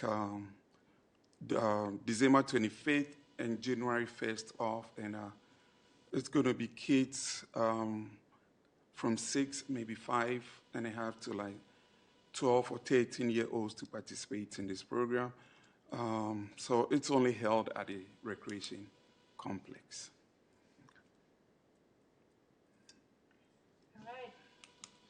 That concludes Tay-Tay's presentation. Are there any questions for him? So could you discuss the middle school soccer league and what happened with that? So the middle school soccer league was running well until the lights were vandalized. And when the lights were vandalized, it started at 4:30. And when the lights were vandalized, we didn't really have any timetable as to when the program, as to when the lights would be fixed. So it just happened that we had to discuss with the schools, with some of the coaches, that since we don't know when the lights will be fixed, we can't really set a date and time for it. So a decision was made that we just have to continue or start the program afresh next season. Could you explain what the middle school league is for those who don't know? So the middle school soccer league is a 8v8 soccer program, and the usual or the normal soccer program is 11 versus 11. That is the full soccer field. But the soccer field has been divided into two, that is the short ends. And so we do the 8v8. Most times the rules are a little different from the regular soccer that we know that the adults play and things like that. One, there are no headers. Two, you can substitute on the fly. You don't have to wait for anyone to substitute, provided the player that's been substituted leaves the field and then the other player can come in. So we do reach out to the schools for them to participate in this program. And so that's and then one non-school program that participates is the Richmond Power. Yes. All right, follow-up question to that. How many children total do you think were participating before it got canceled because of the vandalism with the lighting?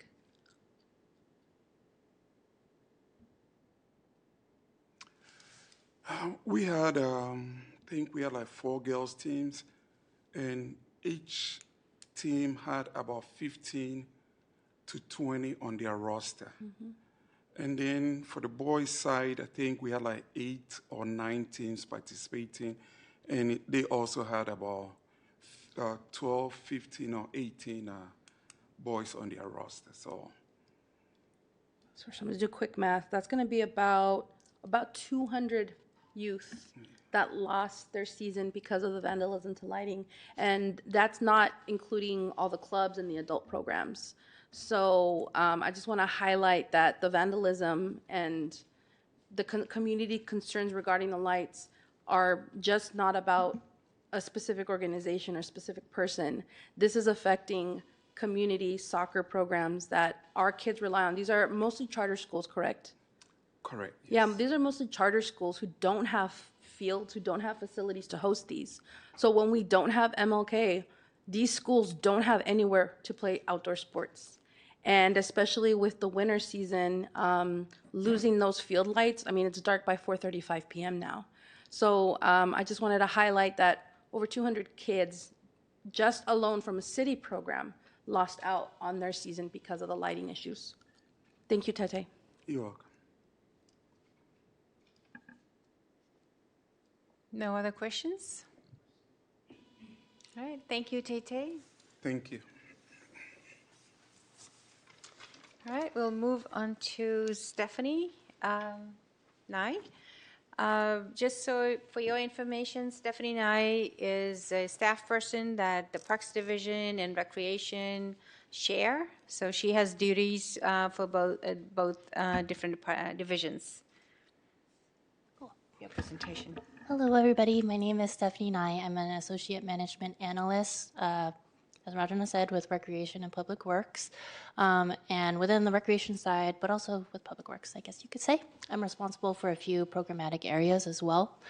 My first one is Love Your Block, which I hope most of you have heard about by now. But Love Your Block is a volunteer-based community beautification program that has 3 prongs. Number 1, mini grants for nonprofit organizations of up to $10,000 to complete volunteer-based beautification projects. Number 2, we have our in-kind sponsorship programs that provide supplies worth up to $1,000 for similar projects. This program is geared more towards residents or grassroots groups who maybe don't have the capacity to manage or report on funding. Direct funding, and so we purchase supplies for them to carry out their projects. And number 3, we have our special events where we host our own volunteer-based beautification projects, and you can see one of those pictured here from the Recreation Complex Beautification Workday that was held on October 3rd in partnership with Parks. More information can be found on the city website for Love Your Block and past organizations that we funded. To date, we have provided over $240,000 in grants over the past 10 or so years. I also oversee the Richmond Tool Library and Mobile Tool Library programs. Over the past year, we established permanent classification specific to the tool libraries and filled 2 positions. So there is now a permanent full-time staff, it's called a lending library specialist for the Richmond Tool Library, and a permanent full-time lending library specialist for the Mobile Tool Library. They were hired in March 2025. Since then, they initiated a community needs assessment that garnered over 500 responses about expanding our services, and we've begun implementing that expansion for the Richmond Tool Library. As of October, the Richmond Tool Library is now open 2 days a week, Mondays and Fridays, 1 p.m. to 5 p.m., and we are looking to expand to a 3rd day every week in the springtime. So be on the lookout for that. The Richmond Tool Library is located at the Recreation Complex, 3230 McDonald Avenue. And we also backfilled a part-time position for the Richmond Tool Library, so now we have 2 people working for the Tool Library. With the Mobile Tool Library, this was formally established in 2023, although we began development on and off since 2018. This was grant funded through the North Richmond Mitigation Fee Fund that allowed us to procure a 7x14 trailer, load it up with tools, and bring it out to specifically the North Richmond community 2 days a month. So first and third Saturdays, 9 a.m. to 1 p.m. We are, now that we have a fully general funded position, we're looking to expand the mobile tool library to the rest of Richmond and open up to the rest of the City of Richmond residents. So in spring 2026, we are looking to start operating potentially in District 4. For those of you who don't know, that will be around Fairmead Hilltop, Hilltop Green, May Valley, El Sobrante Hills, Greenbrier, Carriage Hills area. So we're looking forward to bringing that out. And we also bring out the mobile tool library now to our regular city events as well, where tools are needed for volunteer projects. Lastly, second to lastly, we support the neighborhood councils, and we provide some administrative services to them. So we fund mailers, we provide coordination between Public Works and the neighborhood councils for their annual community dumpster days and help facilitate that. And lastly, we have a grant section. That's me and Janae, who hopefully some of you guys know as well. And the grant section spans across both recreation and public works. There are 2 grants I'd like to highlight today that are recreation specific, and that is the Outdoor Equity Grant that Janae manages. And for that grant, we provide outdoor field trips to Richmond families. So what you see pictured in your slide on the right-hand side is a photo from this past summer where we took, or Janae facilitated a field trip to Yosemite for a group of youth. That was really awesome. So you can see them pictured here. And second is the Neighbor to Neighbor grant. And this is a grant from the state of California Governor's Office to work with, specifically with neighborhood councils to help fund their events. Historically, the neighborhood councils have not received a lot of funding from the city of Richmond. And so this was a very historic opportunity for us to work directly with them and provide funding to their community events.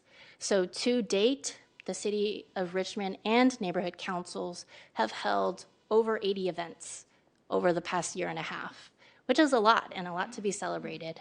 And I actually have a few announcements about upcoming events, neighbor-to-neighbor events that you guys can attend. We're actually about to draw down the grant. It's ending at the end of January. You can go to the next slide. So this Saturday, we have a holiday with Belding Woods. This event is going to take place from 12 to 4 p.m. at Vibe Bistro. That's located near Cobiz, Richmond, and the BART station. There will be a holiday craft station and photos with Santa, and they will also be showing a movie, Abominable. It's called Abominable. On Saturday, January 10th, we are also hosting a big celebration. It's the Meet Your Neighbor Masquerade, a semi-formal dance that our interns are putting together to thank the community and celebrate the work of Neighbor to Neighbor. This is taking place on Saturday, January 10th, 4 to 8 p.m. at the Richmond Auditorium. This event is free, but tickets are required. So you just have to RSVP on the platform. I did bring some flyers that are on the table behind me if you want to take it with you. But we'd really like you there to come out and celebrate with us. It's a community dance for 18 and older.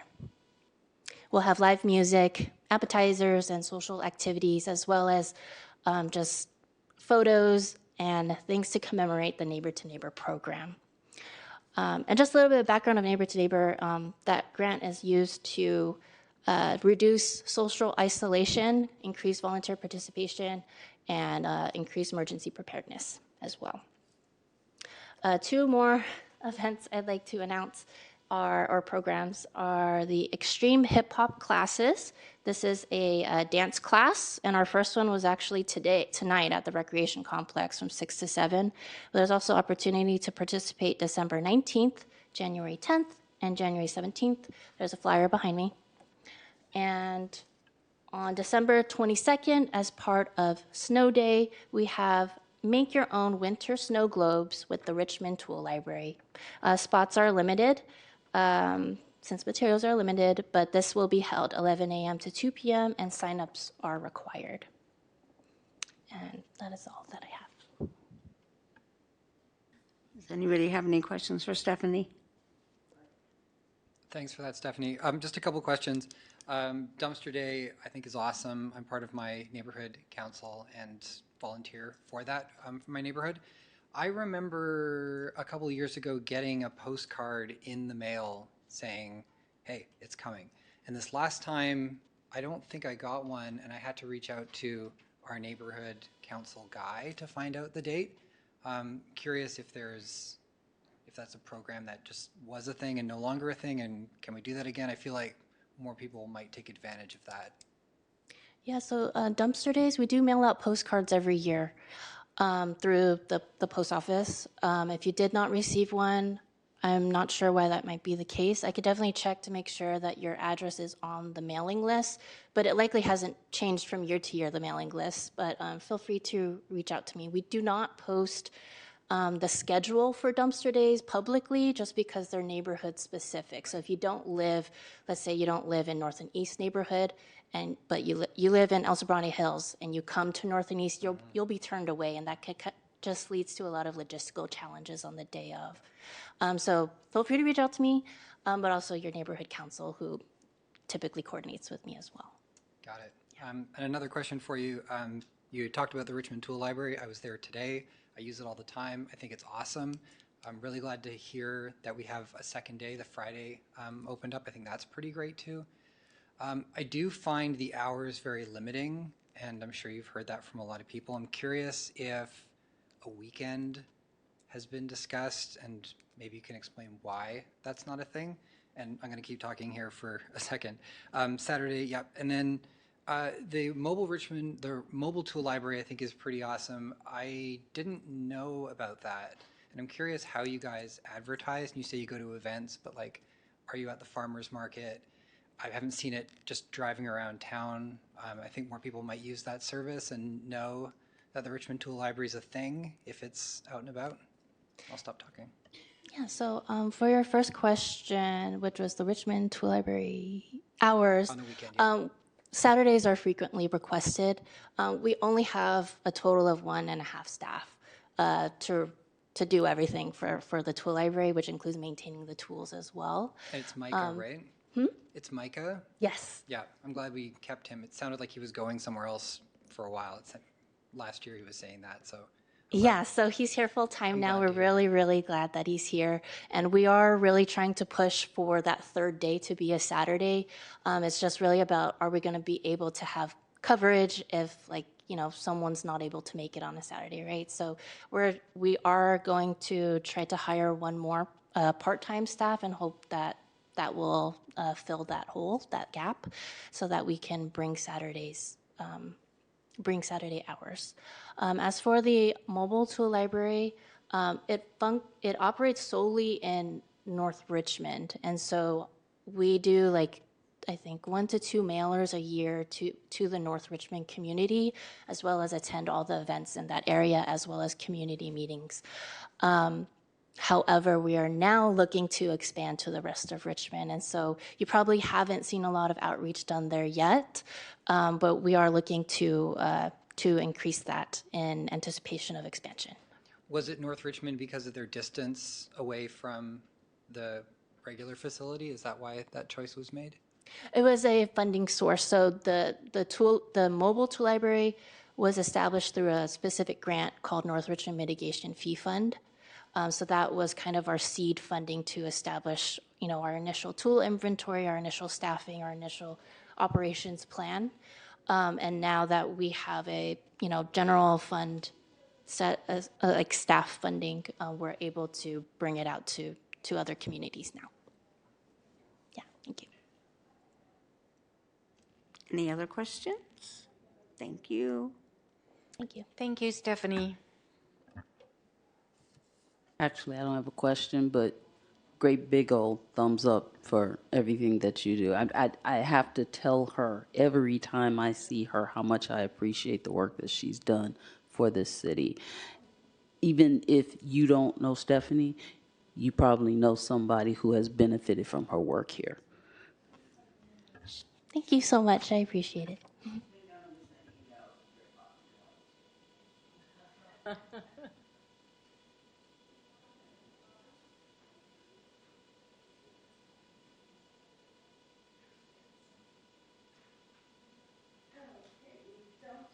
Sorry, I'm falling to sleep here. We don't have any presentations. We have the ad hoc committee reports. First, we have sustainability and climate responsiveness with Mayor and Samantha, Mayor and Samantha, I should say. Have you two been able to meet? We've done nothing on all three of these, as far as I know. I'd like to make a suggestion, maybe we table them until we can get them back so we don't have to do this every time. Yes, okay. As everybody have, I make a motion that we remove the ad hoc committee reports until they're reassessed. I second that. thank you. All in favor, say aye. Aye. Any opposed? Any abstentions? Then we will table this for the time being. Thank you. So the last thing we have is a discussion on committee membership seats and defining quorum. Regina, do you have any update on that, or? I don't have any update on that. I think we were thinking about having a further discussion based upon what's stated in the handbook and the bylaws that we mentioned last time. So I believe we were thinking about having a special session to discuss that. I would like to suggest that we table this until we have at least 7 members. I don't know how the rest of you feel about that, so let me know. So you're saying we're not going to discuss potentially reducing our quorum until we have 7 members? I'd like to submit that until the 2 expired members are replaced, we should not be discussing this because it should be a full commission of current members, not expired members, discussing how this should play out. So my suggestion is that it be tabled until these 2 seats are filled with permanent commissioners, and then you discuss this matter with the correct and full complement that is appropriate. So we should have 9, right? We're supposed to have 9? Yes. So you're proposing that we replace you 2 and add another 2 before we even start talking about redefining quorum? That we should, that the 2 expired members should be replaced before this discussion occurs, because we shouldn't, we're not here. Right, but I mean, you are still filling a seat technically, and you're still serving on the commission, so there's nothing in our bylaws, there's nothing in our rules that state you cannot be part of that conversation. Well, that's true. I think it's quite important for the future of this commission if we discuss options for how to amend the bylaw so we can keep operating. I mean, what basically, one of us is out sick and we can't meet. And if we have the ability to look at the bylaw, even have a discussion, I'm not saying we're going to vote and amend anything at the time. It seems like there's still a lot more discovery that has to happen before we actually come to any decisions or make any recommendations. So I think a discussion is fair. I'm not saying we vote on anything, but I think you two should be, with your experience, you should be involved and you should have input. Well, we did say that we wanted everyone to have a copy of the bylaws, a copy of the handbook before we have this discussion. And as far as I know, that information has not been provided to us yet. So until it's provided, I don't know how we can have a rational discussion about the details within those elements if we haven't received them yet. Right, so Ranjana, how soon do you think we could get these materials so that we can plan for, maybe this could be one of our, instead of a presentation, this could be, or that would be the presentation, is options based on the findings of, what the bylaws state. Do you think we could do that in January? Do you think we can do that in February? We can send you the documents next week. We can send them on to you now, and you can start reading them. The new commissioners did receive a copy of the handbook. They don't have the proposed bylaws that was being discussed some time ago. So we can send everything as a package to you. Perfect, okay. Yeah, I think that'd be great, and we can, Joe. I have encountered people from the mayor's office, and supposedly they have some people in the queue for interviews and the like.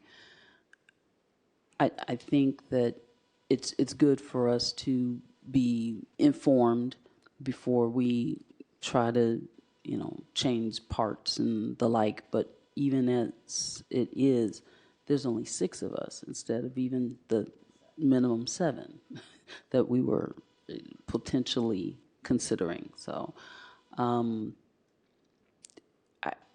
just glad that we're all healthy and able to attend. It's just so you know, little bit of personal life. Family members often need some assistance. I drove from Van Nuys back here just for this meeting, okay? And the plan was for me to leave on Sunday, but there was a need for me to take care of things, and I still got to make it up to him because I needed to leave for this meeting.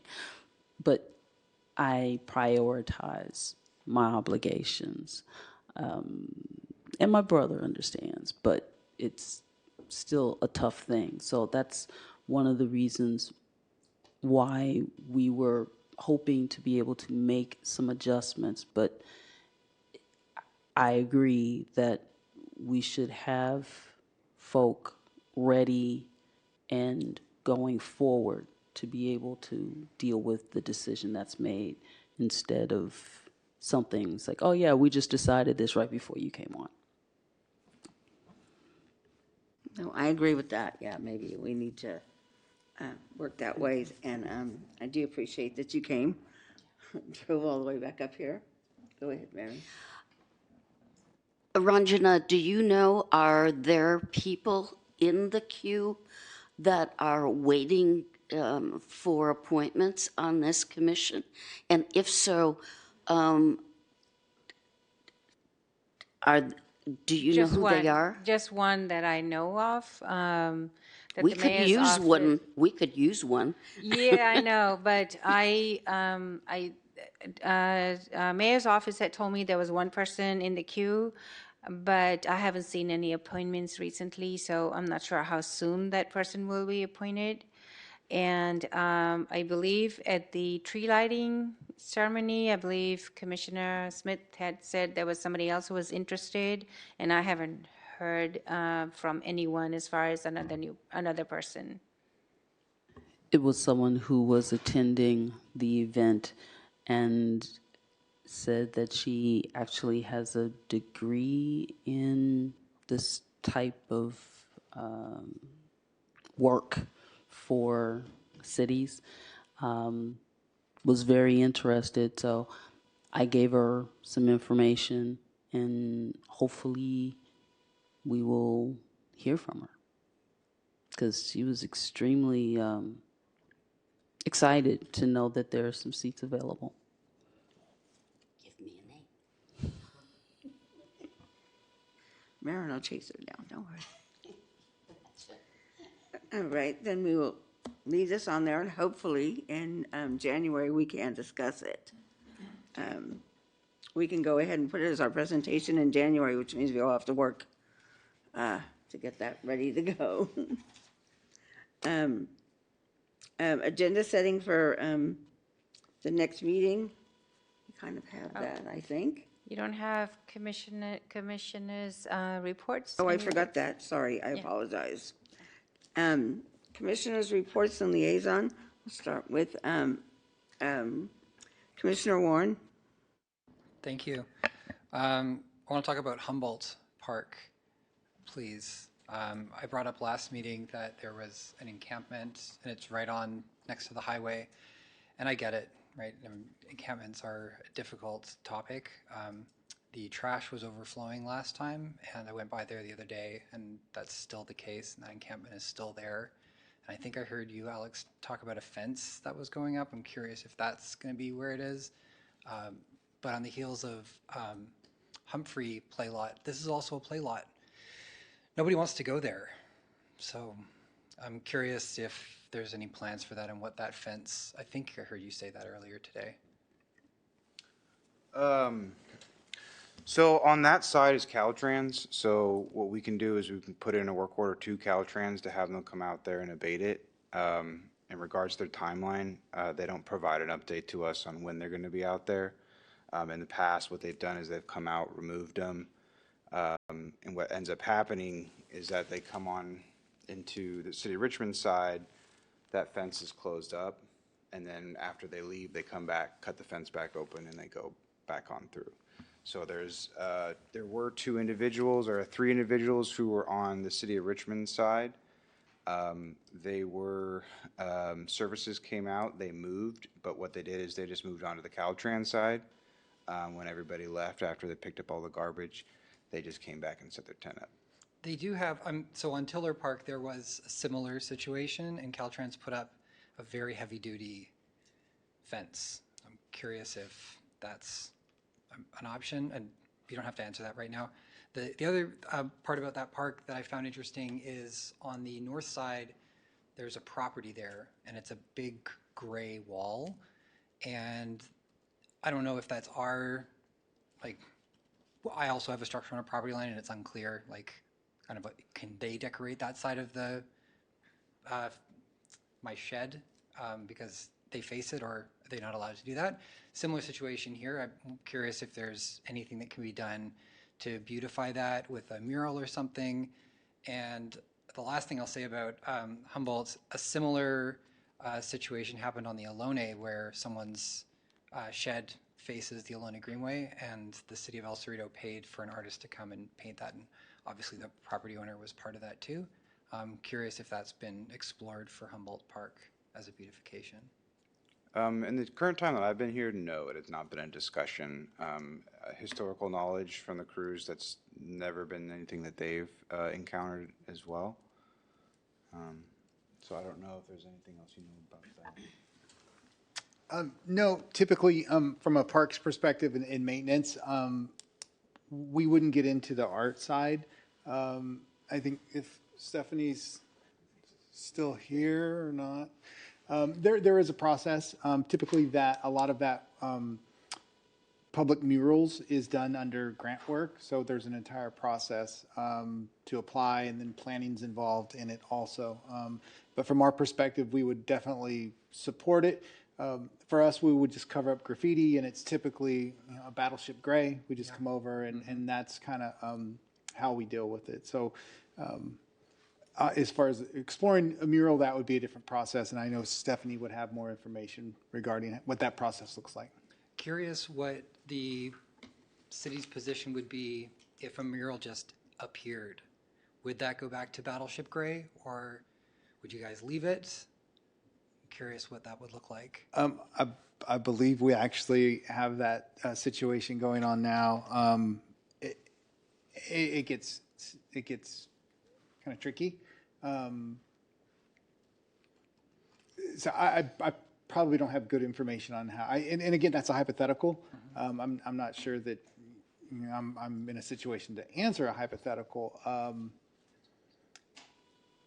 I'd have to get back to you on that. Okay. If you want a specific answer to that. Don't need a specific answer, but I mean, that's why we can't have nice things is when everything gets painted gray. I mean, it's not a great look. Rain Cloud Park, the play structure is still taped off, and I'm curious on what the timeline of that would look like, and if it's a portion of the playground that's the play structure that's broken, could we just remove that portion and have it opened up again? Yeah, so I've engaged with, so the company's landscape structures, and so I've engaged with the company, and so we looked at trying to retrofit the playground. And because it's over 30 years old, it's really not a great fit for retrofitting. The playground doesn't have ADA access to it either. So the recommendation is to look at it and would be to build a new playground there. Is ADA accessibility requirement for all new playgrounds? Mm-hmm. Oh, okay. Great. And then Tiller Park, you guys did a very dramatic and awesome job of removing all the ivy, and I think it looks great. I mean, the ivy looked nice too, but it was totally out of control. You had mentioned also in your report that there was a fence. Is that the fence you're going to replace? Because I know the ivy kind of like grew into the fence. Curious which fence you were going to replace there. The fence that I brought up, I know was, so at the, was it the wide, it's wide WCA, correct, at the rec? YWCA. So we replaced that fence that, there was a very old wooden fence for the child care center. And it was very dangerous. And so There's no child care center at Tiller Park. Or excuse me, sorry, at rec center. That, I'm just referring to kind of what you're talking about, the fencing. We did put some fencing up around, or we're going to at MLK. Tiller, I'm working with the carpenter. We're slowly making ground on building the railing going down the stairs. That's great. So most of the parts have all been purchased for that. The idea is tomorrow, actually to go and finish purchasing everything else. Great, thank you. The last one's a little bit of a weird, just sort of thing I noticed. Whenever I travel somewhere, I look up parks to see what's around. And I noticed that Humboldt wasn't on Google Maps. I couldn't find it. And Rain Cloud Park is also not on Google Maps. I know you guys don't control Google. So I put Humboldt Park on there, but it wouldn't accept my recommendation for Rain Cloud Park. And I'm curious if the city has different controls or buttons that they can push, and if that's even a thing, because I'm just some guy, right? But it comes from the city. It sounds a little different. I'm curious, maybe Ranjana can talk about it. I'm not too sure who knows about that. I mean, that's a bit of a weird one, but people can't use the parks if they don't know How to get there? Or what's there.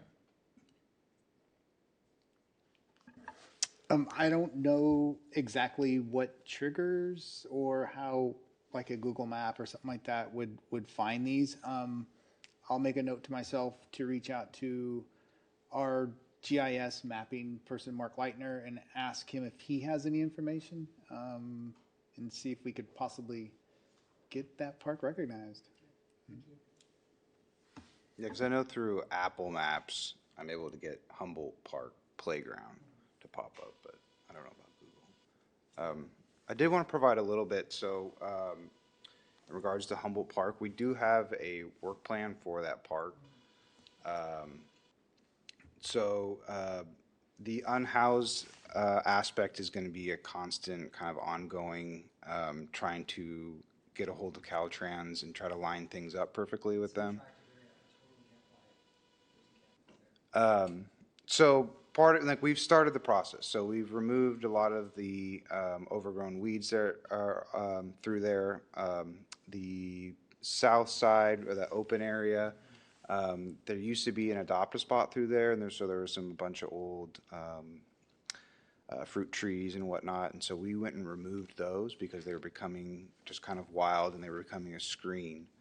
The other side, we've raised one of the oaks over there, and so we are replacing all of the wood framing that's a border, excuse me, that goes around the playground part of it. There's a bunch of old shrubs that are back there. Those are going to be removed as well. We removed an old piece of playground that had been broken and was just kind of sitting there. And then there is an idea to plant some trees on that open area. And then we're looking to plant some shrubs in between the basketball courts and the sidewalk. Now, historically, that has been tried before. The plants were stolen. Like basically, the crew planted them on a Friday. They came back, half of them were stolen. They came back to replant 2 days later. They were all gone. So we're going to try again here and see if it's something we can do a little bit better. I did want to point, just kind of bring, I do have a small work plan for Humphrey.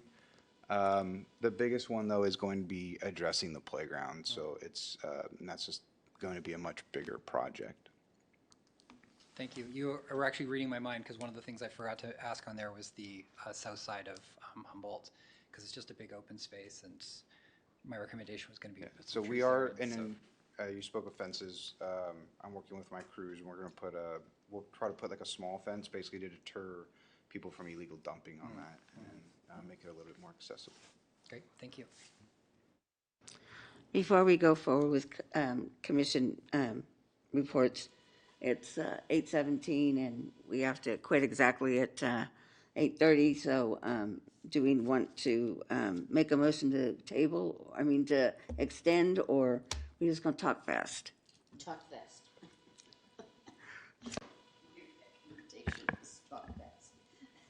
I actually think we should we have new commissioners. These have been long reports. I think we'll be done close to 8:30, but I don't know that we need to end right at 8:30 exactly. I move to continue the meeting for as long as we need to, let's say 9 p.m., to complete by 9 p.m. Do I have a second? Yeah, I'll go ahead and second that so we can talk it up or down. Okay, all in favor, say aye. Aye. Aye. Any opposed? Any abstentions? We're going to extend it till 9 o'clock at the latest. Commissioner Smith, do you have anything to report? Yes, I had a wonderful time at the tree lighting ceremony. It was the first one I'd been to in a very long time and had almost forgotten about it. I'm glad that I went. There were so many wonderful smiling faces. Some people were new to the city of Richmond, and some had been there for generations. So it was great to see that happening there. I also have been noticing that many of the parks that I go through have been a lot more clean than usual. So I don't know if that's an effort on our citizens' part or on our staff's part, but that's refreshing. There was another one that I was thinking about. Oh, yes. Civic Center is one of my usual haunts, and we have some regular folk who are, I guess, unhoused, and the ones who are peaceful and don't bother anybody, usually no one messes with them. But there were a couple who seemed to have broken an unspoken rule. They went somewhere where they weren't supposed to be, and police got called on them. So that person from what I've observed, has not returned. And there was a second one that got picked up because they had been, I won't say harassing, but definitely begging. I don't know a more polite way to put it. So I have not seen them around for a while. So there's work that's happening. I am complete. Thank you, Commissioner Smith. Commissioner Holbert, do you have any report? Just that I'm very happy that we have the parks we have, and I'm very grateful to the men and women who keep our parks as well as they are kept. I'm hoping they get more staff and more money so they can do more stuff in the future. So thank you very much. The parks in my area are doing well. If I could ask for more trash pickup, that would be the only thing that I would ask for at this time for the Point Richmond area. And once again, thank you. Thank you, Commissioner Holbert. Commissioner, oh goodness, I gotta use this again. Jenny K. Koscielnik, thank you. Koscielnik, right? I have a very popular last name. I dare you to spell it. As far as my area, I haven't had a chance to go explore the parks on my list to explore, but I do have to say that I live right by Booker T. And one of the, and this doesn't necessarily have to do with you guys, but the lights on Carlson have been out for almost a year. No street lights. So what I do notice around Booker T is that there are a lot of unhoused people, there's a lot of trash, there's a lot of litter, there's a lot of stuff going on. And Tata, like, it is an amazing community center. It's a great park. I think actually you could do some of these outdoor movie events there because there is some blockage that would prevent things from falling over. It's a really great park. It just needs a little bit more care, but that's not necessarily just on you guys. I think it's more of a community thing, but also with the lights being out and darkness starting earlier, it's pretty spooky.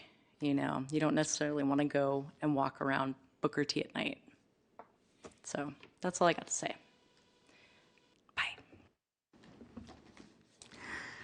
Commissioner Torres, do you have a report? Sure. So I'm really glad to hear from folks from the Humphrey Play Lot. That is the closest playground to my home, and I have a toddler who needs to get his wiggles out. And I agree that I drive by Humphrey all the time. I pass by it a lot of times on my way to work. I don't feel like it's a very inviting park for little children. And I think a lot of it is I just end up going to Brook Park. I'm just like, okay, we're just gonna, instead of walking to Humphrey Play Lot, which is close, and we'll just end up driving to Brook Park. So I would wish, I would like to see that happen, and I would like to continue the conversation about how we can find ways to find a capital improvement project, funding, something to give some love to the Humphrey Play Lot. So thank you for coming. Secondly, the lighting issue has been drawing a lot of attention, but my youth soccer organization has been carrying around generators and portable floodlights to be able to continue the season. So a couple of things with youth soccer. Because of the shortage of fields, our seasons are running longer. So we have too many teams and not enough spots during the regular season. So we're going past, normally youth soccer is mid-August to Veterans Day. And now we're going through Thanksgiving just because we can't get enough space in town. And so we've had to extend our season, and that has required that we had to get creative, bring generators, bring field lights. So the days that we did take them to MLK, as soon as people saw the lights, our generators and lights, people came out to the track to walk their dogs. you know? So it's not just even a matter of our organization and spending our money. It's the community really does rely on these parks for healthy activities. We had older folks with their dogs. We had families coming out, toddlers on their little pedal bikes, you know.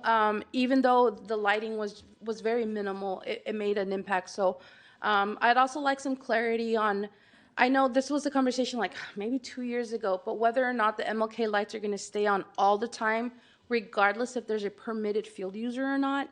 I think that it was something that Council Member Jimenez had mentioned once. This was a long time ago. So I'm not sure if that's like a policy now where MLK lights are on all the time, even if there's no soccer or football or sports.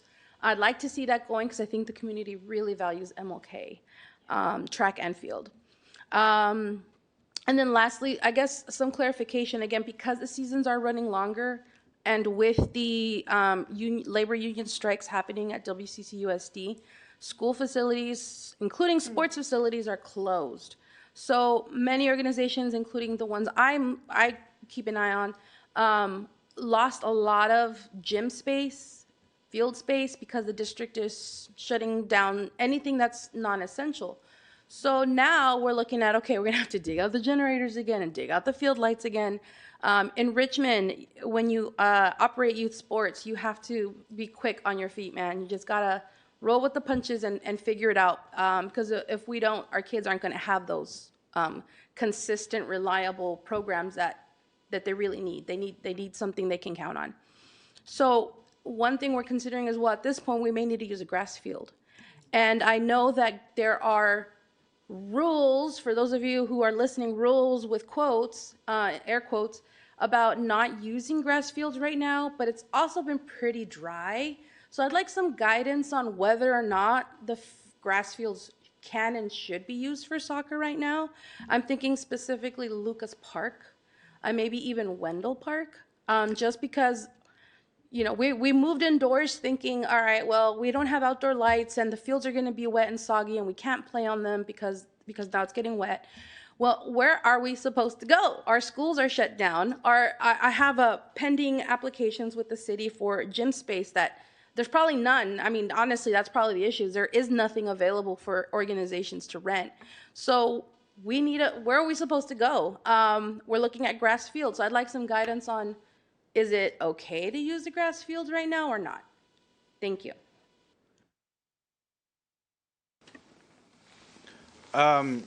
So, yeah, we're not going to be, the grass fields are not going to be closed. I know there was an idea of trying to rest some of the fields so we could go in there and do some maintenance on them. But due to just the low fields in Richmond, unless it's like just dumping rain, I'm not going to close the fields. Okay, because, you know, I think there's part of it is a lot of the OGs in the soccer community are like, we're going to do what we want. We're just going to bring our stuff and show up and line the whatever. But on the other hand, I'm like, well, I'm on the commission and I hear that we're supposed to rest the fields. I hear we're supposed to, but at the same, you know, so I need to be able to provide guidance to folks about what to do. And again, if we don't figure this out, we're not going to have anything for these kids to do, and we don't know for how long. So anyways, so thank you for that. So that basically the answer is, if the fields look dry enough, they're probably okay. Yeah, so, and I will come out and communicate if the fields are going to be shut down. I will communicate with rec and just say like, hey, the fields are being shut down for, you know, whatever duration we feel it needs to happen in. But so it won't just be kind of like you show up and like, well, is it good to go? You'll hear some sort of announcement. Yeah, you did. I mean, they did make an announcement about Wendell Park because of the maintenance issues and all that. And some cities have a call-in number, or, you know, check our social media or call in or whatever, a voicemail number. I know right now we don't have a very strong, like, organizational aspect of fields and all that, but that is, you know, instead of having to guess, we could just, like, you know, that's something I hope we can work our way up to. Eventually get to the point where I don't have to guess. I could just call this number or look on the City of Richmond's Community Service Department Facebook page and see if there are any rainouts. So thank you for that. And then lastly, I guess the conversation about the MLK lights. So is the expectation the lights will be on regardless of whether or not there's looks like Teti's got an answer for that.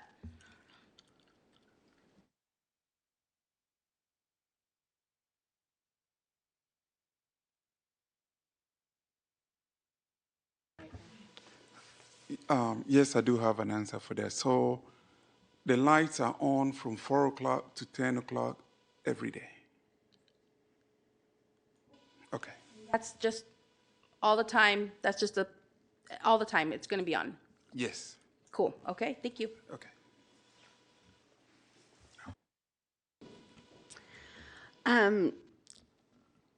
I don't really have anything that I can think of at the top of my head. Um, Councilmember Robinson, I understand you are or were the liaison. I don't know. But if you wish to speak, please step up to the mic.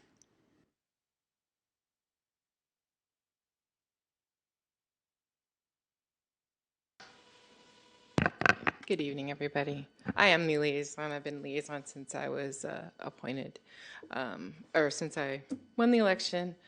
And, you know, I don't really have anything new to report. I think everything that I would have reported on, people reported on already.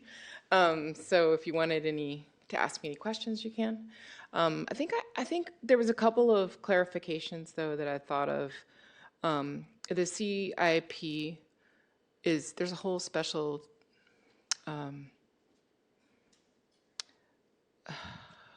application on the city website where you can look into all the CIP projects. It's a new interface that was created just so that there was more transparency on what projects are there. Also, if you went and looked into the agendas, you can see what was presented, which is the full list of CIP projects, including those that are unfunded. So there's funded and unfunded. We also went through a whole process of creating a rubric to try to kind of rank CIP projects because there's so many and we can't do everything all at once. So it was a pretty well thought out rubric that Public Works created, Daniel Chavarria leading on that, that took into consideration things like equity and whether or not it was a safety hazard, addressing a safety hazard or addressing, I'm trying to remember some of the other things that were a part of it. But it's a really well thought out rubric that gives each CIP project now a rating, including whether or not it's included in one of our plans. So oftentimes we make plans and we forget what we said in the plan.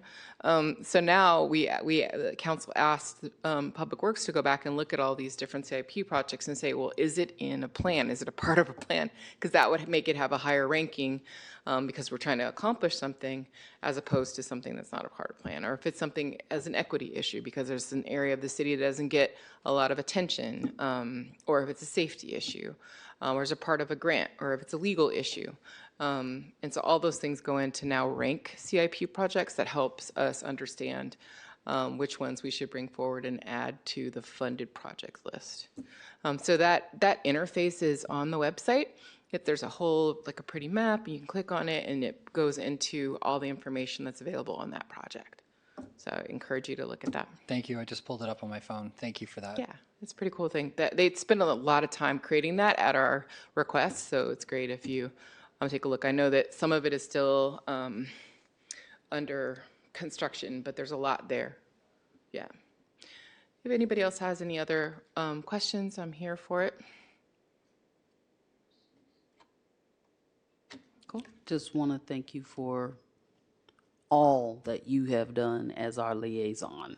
And any commissioner on this commission would be fortunate to have you continue.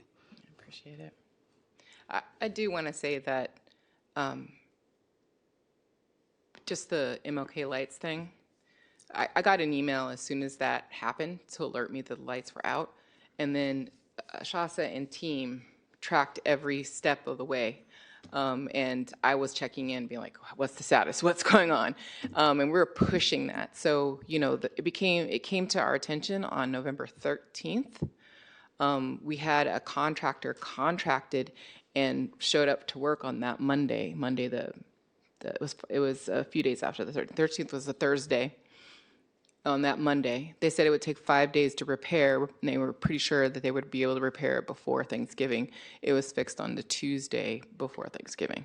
So that, for me, is like phenomenal timing for a repair. Like some of you talked about 2 years on a light issue. I remember when I was not a council person and I was advocating for the Greenway, it took over 2 years to get lights turned back on that Greenway stretch from 2nd Street to 16th Street, which is super dangerous.